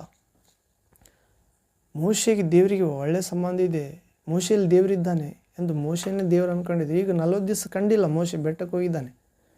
ಅಷ್ಟರೊಳಗೆ ಇವರು ಆತನ ಅಣ್ಣನಾದ ಯಾಜಕ ಆರೋನನಿಗೆ ಹೆಚ್ಚಾಗಿ ಆತನನ್ನು ಉರಿದುಂಬಿಸಿ ನಮಗೊಬ್ಬ ದೇವರು ಮಾಡಿಕೊಡು ಅಂತ ಹೇಳಿ ಆತನು ನಿಮ್ಮ ಬಂಗಾರವನ್ನು ತಗೊಂಬ ಅಂದಾಗ ಆ ಬಂಗಾರವನ್ನು ಬೆಂಕಿಯಲ್ಲಿ ಹಾಕಿದಾಗ ಹುಲ್ಲು ತಿನ್ನುವ ಬಸವನ ಮೂರ್ತಿ ಎತ್ತು ಬರ್ತದೆ ಪ್ರೇರೆ. ಆ ಬಸವನ ಮೂರ್ತಿಗೆ ಅವರು ಪೂಜೆ ಮಾಡುತ್ತಾ ಇರ್ತಾರೆ. ಮೋಶೆ ಇದನ್ನು ನೋಡಿ ಆ ಬೆಟ್ಟದಲ್ಲಿ ದೇವರು ಬರೆದು ಕೊಟ್ಟ ಆ 10 ಆಜ್ಞೆಗಳ 2 ಕಲ್ಲಿನ ಹಲಗೆಗಳನ್ನು ಆ ಬಸವನ ಹುಲ್ಲು ತಿನ್ನುವ ಆ ಬಸವನ ಮೂರ್ತಿ ಚಿತ್ರ, ಆ ಜಡ ಮೂರ್ತಿ ಪ್ರಾಣ ಎಲ್ಲದ್ದು ಅದರ ಮೇಲೆ ಎಸೆಯುತ್ತಾನೆ ಪ್ರೇರೆ. ಅದು ಸುಟ್ಟೋಗಿ ಬಿಡ್ತದೆ ಬೆಂಕೆತ್ತಿ. ಹೌದು ಪ್ರೇರೆ, ದೇವರ ಜನರು ಕೂಡ ದೇವರಿಂದ ಕಾರ್ಯಗಳಾಗದಿದ್ದರೆ ಬೇರೆ ದೇವರುಗಳನ್ನು ಮರಿ ಹೋಗುತ್ತಾರೆ. ಮತ್ತು ದೇವರ ಸೇವಕರು ಅನ್ನಿಸಿಕೊಳ್ಳುವವರು ಕೂಡ ಅವರಿಗೆ ಸಹಾಯ ಮಾಡುತ್ತಾರೆ. ದೇವರು ನೀನು ಕೊಡ್ಲಿಕ್ಕೆ ಬೇರೆ ದಾರಿಲಿಂದ ಕೂಡ ನೀನು ಸಮಸ್ಯೆ ಪರಿಹರಿಸ್ಕೊ ಎಂದು. ಅದಕ್ಕೆ ಆರೋನ ಉದಾಹರಣೆ ಆಗಿದ್ದಾನೆ. ಆದ್ದರಿಂದ ಯೇಸುವನ್ನು ವಿಶ್ವಾಸ ಬೇಕಾಯ್ತು ಪ್ರೇರೆ. ದೇವಕುಮಾರನನ್ನು, ದೇವರನ್ನು ನಂಬುವನಿಗೆ ಸಮಸ್ತ ಸಾಧ್ಯ ಎಂದು ಆ ದೆವ್ವ ಹಿಡಿದ ಆ ಹುಡುಗನ ತಂದೆಗೆ ಹೇಳುತ್ತಾನೆ. ಎಲ್ಲ ಮೂರ್ಖ ಸಂತಾನ, ನನ್ನನ್ನು ನಂಬು, ದೇವರನ್ನು ನಂಬು. ನಂಬಿಕೆ ಇಲ್ಲದ ಸಂತಾನ, ದೇವರನ್ನು ನಂಬು. ದೇವರು ನನ್ನನ್ನು ಕಳಿಸಿಕೊಟ್ಟಿದ್ದ ನಿಮ್ಮ ರಕ್ಷಣೆಗೆ. ನನಗೆ ಅಸಾಧ್ಯವಾದದ್ದು ಯಾವುದೂ ಇಲ್ಲ ಅಂತ ಅಧಿಕಾರ ಕೊಟ್ಟು ಮುದ್ರೆ ಒತ್ತಿ ಕಳಿಸಿದ್ದಾನೆ. ಹೌದು ಪ್ರೇರೆ, ಹೀಗೆ ನಂಬಬೇಕೆಂದು ದೇವರು ಹೇಳ್ತಿದ್ದಾನೆ. 4 ದಿವಸ ಉಪವಾಸ ಇದ್ದಾಗ ನಾನು ಕೂಡ ಆ 4ನೇ ದಿನ ಮಧ್ಯಾಹ್ನ ಭಾಳ ಹಸಿವಾಯ್ತು ಪ್ರೇರೆ. ಆ ಮಧ್ಯಾಹ್ನ ಹೊತ್ತು ಒಂದು ಅಂಗಡಿಯಲ್ಲಿ ಹೋದಾಗ ಯಾವುದು ಸಿಗಲಿಲ್ಲ ತಿನ್ನೋದಕ್ಕೆ. ಒಂದು ಡೋರ್ ಮುಚ್ಚುತ್ತಾ ಇದ್ರಲ್ಲಿ ಅದಕ್ಕೆ ಬಿಸ್ಕೆಟ್ ಪೂಡ ಸಿಕ್ಕು 2 ಕೊಂಡ್ಕೊಂಡೆ. ಅದು ತಿನ್ನುವುದಕ್ಕೆ ಒಳಗೆ ಹೋಗ್ತಾ ಇಲ್ಲ. ರಾತ್ರಿ ಅಷ್ಟು ಊಟ ಮಾಡ್ತಿದ್ದೆ 3 ದಿನ. 4ನೇ ದಿನ ಪೂರ್ತಿ ಉಪವಾಸ ಇರಬೇಕಂತ ಪ್ರಯತ್ನ ಮಾಡಿದೆ. ಮಧ್ಯಾಹ್ನಕ್ಕೆ ಹಸುವಾಯಿತು. ಆ ಬಿಸ್ಕೆಟ್ ತಗೊಂಡು ತಿನ್ನೋಕೆ ಹೋದಾಗ ಅವು ಹೋಗಲೇ ಇಲ್ಲ. ರಾತ್ರಿ ಮಲ್ಕೊಂಡಾಗ ಒಂದು ದುಷ್ಟಶಕ್ತಿ ನನ್ನನ್ನು ವೇಗವಾಗಿ ಸಮೀಪಿಸುವುದನ್ನು ನೋಡಿದೆ ಪ್ರೇರೆ. ಆಗ ದೇವರ ಆತ್ಮ ಕೂಡ ವೇಗವಾಗಿ ಬೆಳಕಿನೋಪಾದಿಯಲ್ಲಿ ಆ ಪೈಶಾಚಿಕ ಆತ್ಮದಿಂದ ವೇಗವಾಗಿ ಬಂತು. ಆ ದುಷ್ಟಶಕ್ತಿಯ ಆ ಭಯದ ಆತ್ಮ, ಸೈತಾನನ ಆ ಕಪ್ಪು ಹೊಗೆಯಂತಿರುವ ದುರಾತ್ಮ ನನ್ನಲ್ಲಿ ಬಂದು ಹಿಂದೆ ತಿರುಗಿ ನೋಡಿ ಓಡಿ ಹೋಯ್ತು ಪ್ರೇರೆ. ವೇಗವಾಗಿ ಪರಿಶುದ್ಧಾತ್ಮ ಅಂದರೆ ದೇವರ ಶಕ್ತಿ ಬೆಳಕು ಬಂತು. ಕಿವಿಯಲ್ಲಿ ನಿಂತುಕೊಂಡು ಮಾತಾಡ್ತಿದ್ದಾರೆ, ದೇವರ ಶಕ್ತಿ, ನಾನು ದೇವರ ಶಕ್ತಿ, ಭೂಮಿಯ ಮೇಲೆ ಸರ್ವಶಕ್ತಿ ಎನಿಸಿಕೊಳ್ಳುವುದು ಎಂದು ಹೇಳ್ತಿ ಪ್ರೇರೆ. ಹೌದು, ಅಂದರೆ ಉಪವಾಸ ಮಾಡಿದಾಗ ನಿನಗೆ ದೇವರ ಶಕ್ತಿ ಪರಿಚಯ ಆಗುತ್ತದೆ ಪ್ರೇರೆ. ಸೈತಾನ ಪರಿಚಯ ಆಗುತ್ತಾನೆ, ದೇವರ ಶಕ್ತಿ ಕೂಡ ಪರಿಚಯ ಆಗುತ್ತದೆ. ಉಪವಾಸ ಅಂದರೆ ಪ್ರಾರ್ಥನೆ, ಉಪವಾಸ ಬರೀ ಉಪವಾಸ ಅಲ್ಲ ಪ್ರೇರೆ. ಊಟ ಇರಲಾರ್ದವ್ರು ಕೂಡ ಉಪವಾಸ ಇರ್ತಾರೆ. ಪ್ರಾರ್ಥನೆ ಬರಲಾರ್ದವ್ರು, ದೇವರು ಇಲ್ಲ ಅಂದಾರ್ದು, ಆರೋಗ್ಯ ಕೆಟ್ಟಿದೆ ಎಂದು ಕೂಡ ಉಪವಾಸ ಇರ್ತಾರೆ. ಅದಲ್ಲ, ಉದ್ದೇಶಪೂರ್ವಕವಾಗಿ ದೇವರನ್ನು ಹುಡುಕಬೇಕು, ದೇವರಿಂದ ದೊಡ್ಡ ಕಾರ್ಯ ಮಾಡಬೇಕು. ಕತ್ತಲಲ್ಲಿ ಬಚ್ಚಿಟ್ಟ ಸಂಗತಿಗಳು, ಗೂಢಾರ್ಥಗಳನ್ನು ತಿಳಿಸುತ್ತೇನೆ, ನನ್ನನ್ನು ಬೇಡಿಕೋ, ನಿನಗೆ ತಿಳಿಯದ ಮಹತ್ತಾದ ಗೂಢಾರ್ಥಗಳನ್ನು ತಿಳಿಸುವೆನು ಎಂದು ಹೇಳಿದ ದೇವರ ವಾಕ್ಯದಂತೆ ಅಸಾಧ್ಯವಾದ ಕಾರ್ಯಗಳನ್ನು ದೇವರಿಂದ ಸಾಧಿಸಿಕೊಳ್ಳಲು ಅನಾರೋಗ್ಯ, ಮೂಢನಂಬಿಕೆ, ವಿಗ್ರಹ ಆರಾಧನೆ ಎಲ್ಲ ತೊಲಗಿಸಿಕೊಳ್ಳಲು, ವಿಶ್ವಾಸದಲ್ಲಿ ಬೆಳೆಯಲು ಪ್ರೇರೆ, ಕುಟುಂಬ ರಕ್ಷಣೆ ಹೊಂದಲು, ಸೈತಾನನನ್ನು, ಮರಣವನ್ನು, ಶರೀರ ಆಶೆಗಳನ್ನು, ಹಸಿವೆ ನೀರಡಿಕೆಗಳನ್ನು ನಿದ್ರೆಯನ್ನು, ಸೋಮಾರಿತನವನ್ನು ಗೆಲ್ಲಲು, ಕೋಪ ತಾಪವನ್ನು ಗೆಲ್ಲಲು, ಕಾಮವನ್ನು ಗೆಲ್ಲಲು ಅನೇಕ ವಿಷಯಗಳಿಗೆ ಉಪವಾಸ ಪ್ರಾರ್ಥನೆ ಔಷಧಿಯಾಗಿದೆ ಪ್ರೇರೆ. ಶರೀರ ಬಲಹೀನವಾದಾಗ ನಮ್ಮೊಳಗಿರುವ ಆತ್ಮ, ದೇವರ ವಿಶ್ವಾಸ, ವಿಶ್ವಾಸವೆಂಬ ದೇವರ ಆತ್ಮ ಚೈತನ್ಯವಾಗುತ್ತಾನೆ ಪ್ರೇರೆ. ಹೌದು, ವಿಶ್ವಾಸ ದೇವರ ಆತ್ಮ ಆಗಿದ್ದಾನೆ ಪ್ರೇರೆ. ವಿಶ್ವಾಸುವುದಾದರೆ ದೇವರಿಗೆ ಮೆಚ್ಚುಗೆ ಆಗುತ್ತೇವೆ. ಯೇಸುವನ್ನು ವಿಶ್ವಾಸುವುದಾದರೆ, ಯೇಸುವಿನ ಮಾತುಗಳನ್ನು ವಿಶ್ವಾಸಿದರೆ, ಅದರಂತೆ ನಡೆದರೆ ನಿನಗೆ ವಿಶ್ವಾಸ ಇದ್ದದಂತ ಅರ್ಥ ಪ್ರೇರೆ. ವಿಶ್ವಾಸುವರು ದೇವರಿಗೆ ಮೆಚ್ಚುಗೆ ಆಗುತ್ತಾರೆ, ದೇವರ ಬಳಿಗೆ ಬರುತ್ತಾರೆ, ದೇವರು ಇದ್ದಾನಂತ ಕಂಡುಕೊಳ್ಳುತ್ತಾರೆ, ದೇವರಿಂದ ಪ್ರತಿಫಲ ಪಡೆಯುತ್ತಾರೆ ಪ್ರೇರೆ. ವಿಶ್ವಾಸ ಇಲ್ಲದ್ರೆ ದೇವರಿಗೆ ಮೆಚ್ಚುಗೆ ಆಗುವುದಿಲ್ಲ, ದೇವರ ಬಳಿಗೆ ಬರುವುದಿಲ್ಲ, ದೇವರಿಂದ ಪ್ರತಿಫಲ ಪಡೆಯುವುದಿಲ್ಲ ಪ್ರೇರೆ. ದೆವ್ವಗಳಿಗೆ ಗೊತ್ತು ದೇವರು ಒಬ್ಬನೇ ಅಂತ. ಅಷ್ಟೇ ಅಲ್ಲ, ಹೆದರಿ ನಡುಗುತ್ತವಂತ ಪ್ರೇರೆ. ಮನುಷ್ಯರು ದೇವರು ಒಬ್ಬನೇ ಅಂತ ಭಾಳ ಜನಕ್ಕೆ ಗೊತ್ತಿಲ್ಲ. ಯಾರು ಸಹಾಯ ಮಾಡುತ್ತಾರೆ ಅವರೇ ದೇವರು. ಮತ್ತು ದೇವರಿಗೆ ಎದುರಿ ನಡೆಯುವುದಿಲ್ಲ. ಮನುಷ್ಯರಿಗೆ ಎದುರು ನಡುಗುತ್ತಾರೆ, ದೆವ್ವಕ್ಕೆ ಎದುರಿ ಭಯಪಡುತ್ತಾರೆ. ಹೌದು ಪ್ರೇರೆ. ಯಾವಾಗ ಯೇಸುವಿನಲ್ಲಿ ಬರುತ್ತೇವೋ ಸತ್ಯ ತಿಳಿಯುತ್ತೇವೆ ಪ್ರೇರೆ. ಯೇಸು ಭಯವನ್ನು, ಮರಣವನ್ನು, ಅನಾರೋಗ್ಯವನ್ನು, ನಮ್ಮನ್ನು ಬಂಧಿಸಿಟ್ಟ ಪಾತಾಳದ ವ್ಯಕ್ತಿಯನ್ನು ಸೋಲಿಸಿದ್ದಾನೆ. ಆತನ ಪರವಾಗಿ ನಾವು ಆತನ ಹೆಜ್ಜೆಗಳಲ್ಲಿ ನಡೆಯುವಾಗ ಬಿಡುಗಡೆ ಆಗುತ್ತೇವೆ ಪ್ರೇರೆ, ಜಯ ಸಾಧಿಸುತ್ತೇವೆ. ನಮ್ಮ ಮೇಲಿರುವ ಪಾಪ, ಅಪರಾಧ, ದೋಷ, ಸೈತಾನ ನಾವು ಮಾಡಿದ್ದೆಲ್ಲ ಬರೆದಿಟ್ಟುಕೊಂಡಿದ್ದಾನೆ ಪ್ರೇರೆ. ಅದನ್ನು ಹಿಡಿದುಕೊಂಡು ಅದರ ಆಧಾರದಿಂದ ನಮ್ಮನ್ನು ಹಿಂಡುತ್ತಾನೆ, ಕೆಣಕುತ್ತಾನೆ, ಗಾಯಪಡಿಸುತ್ತಾನೆ. ಅನೇಕ ವಿಷಯಗಳಲ್ಲಿ ಆತನು ನಮ್ಮ ಜೀವಿತದಲ್ಲಿ ಪ್ರವೇಶ ಆಗುತ್ತಾನೆ. ಆದರೆ ಯೇಸು ನಮ್ಮ ಪಾಪ, ದೋಷ, ಅಪರಾಧ ಎಂಬ ಪಟ್ಟಿಯನ್ನು ಶಿಲುಬೆಗೆ ಜಡಿದಿದ್ದಾನೆ ಪ್ರೇರೆ. ಯೇಸುವನ್ನು ವಿಶ್ವಾಸಿಸಿದ್ದಾದರೆ ಯೇಸುವಿನ ಮೇಲೆ ಹೋಯಿತು. ಇನ್ಮೇಲೆ ನಿನ್ನ ಜೀವಿತವೆಂಬ ಆ ಪಟ್ಟಿ, ಪಾಪ ದೋಷದ ಪಟ್ಟಿ, ತಾಯಿ ಗರ್ಭದಿಂದ ಪಾಪದಿಂದ ಹುಟ್ಟಿದ ಪೂರ್ವಜರಿಂದ ಬಂದ ರಕ್ತದಲ್ಲಿ ಬಂದ ಆ ಪಾಪ ಸಾಲ ಯೇಸು ತೆಗೆದುಕೊಂಡು ನಿನ್ನ ಜೀವಿತ ಎಂಬ ಪುಟವನ್ನು ಬಿಳಿ ಮಾಡಿದ ಪ್ರೇರೆ. ತನ್ನ ರಕ್ತ ಸುರಿಸಿ ತೊಳೆದು, ಸೈತಾನಿಗೆ ನಿನ್ನ ಜೀವಿತ ಎಂಬ ಪುಟದಲ್ಲಿ ಯಾವ ಪಾಪ, ದೋಷ, ಅಪರಾಧದ ಅಕ್ಷರ ಕಾಣುತ್ತಿಲ್ಲ. ಕಾರಣ ಯೇಸು ತೊಳೆದಿದ್ದಾನೆ. ದೇವರಿಗೆ ಶತ್ರು ಆಗಿದ್ದ ನಾನು ಮಿತ್ರನಾಗಿ ಮಾಡಿದ್ದಾನೆ ಪ್ರೇರೆ. ಹೌದು, ಯೇಸು ಅಪಸ್ಮಾರ ರೋಗಿಯನ್ನು ಸ್ವಸ್ಥ ಮಾಡಿದಂತೆ ಇನ್ನು ಜೀವಿತದ ಹೃದಯವೆಂಬ ಪುಟವನ್ನು ಶುದ್ಧ ಮಾಡಿದ್ದಾನೆ ಪ್ರೇರೆ. ತನ್ನ ರಕ್ತದಿಂದ ತೊಳೆದು ತನ್ನ ಆತ್ಮದಿಂದ ತುಂಬಿಸಿ ಬಲಪಡಿಸಿದ್ದಾನೆ. ಇನ್ನು ನಿನಗೆ ಯಾವ ಭಯ ಇಲ್ಲ, ಯಾವ ಕೇಡು ಇಲ್ಲ, ಸೈತಾನ ಬೆಳಗ್ಗೆ ಬರುವುದಿಲ್ಲ. ಆತನು ಶಿಲುಬೆಯಲ್ಲಿ ಮೆರವಣಿಗೆಯಾಗಿ ಸೋಲಿಸಲ್ಪಟ್ಟಿದ್ದಾನೆ. ಆತನ ಅನುಚರರು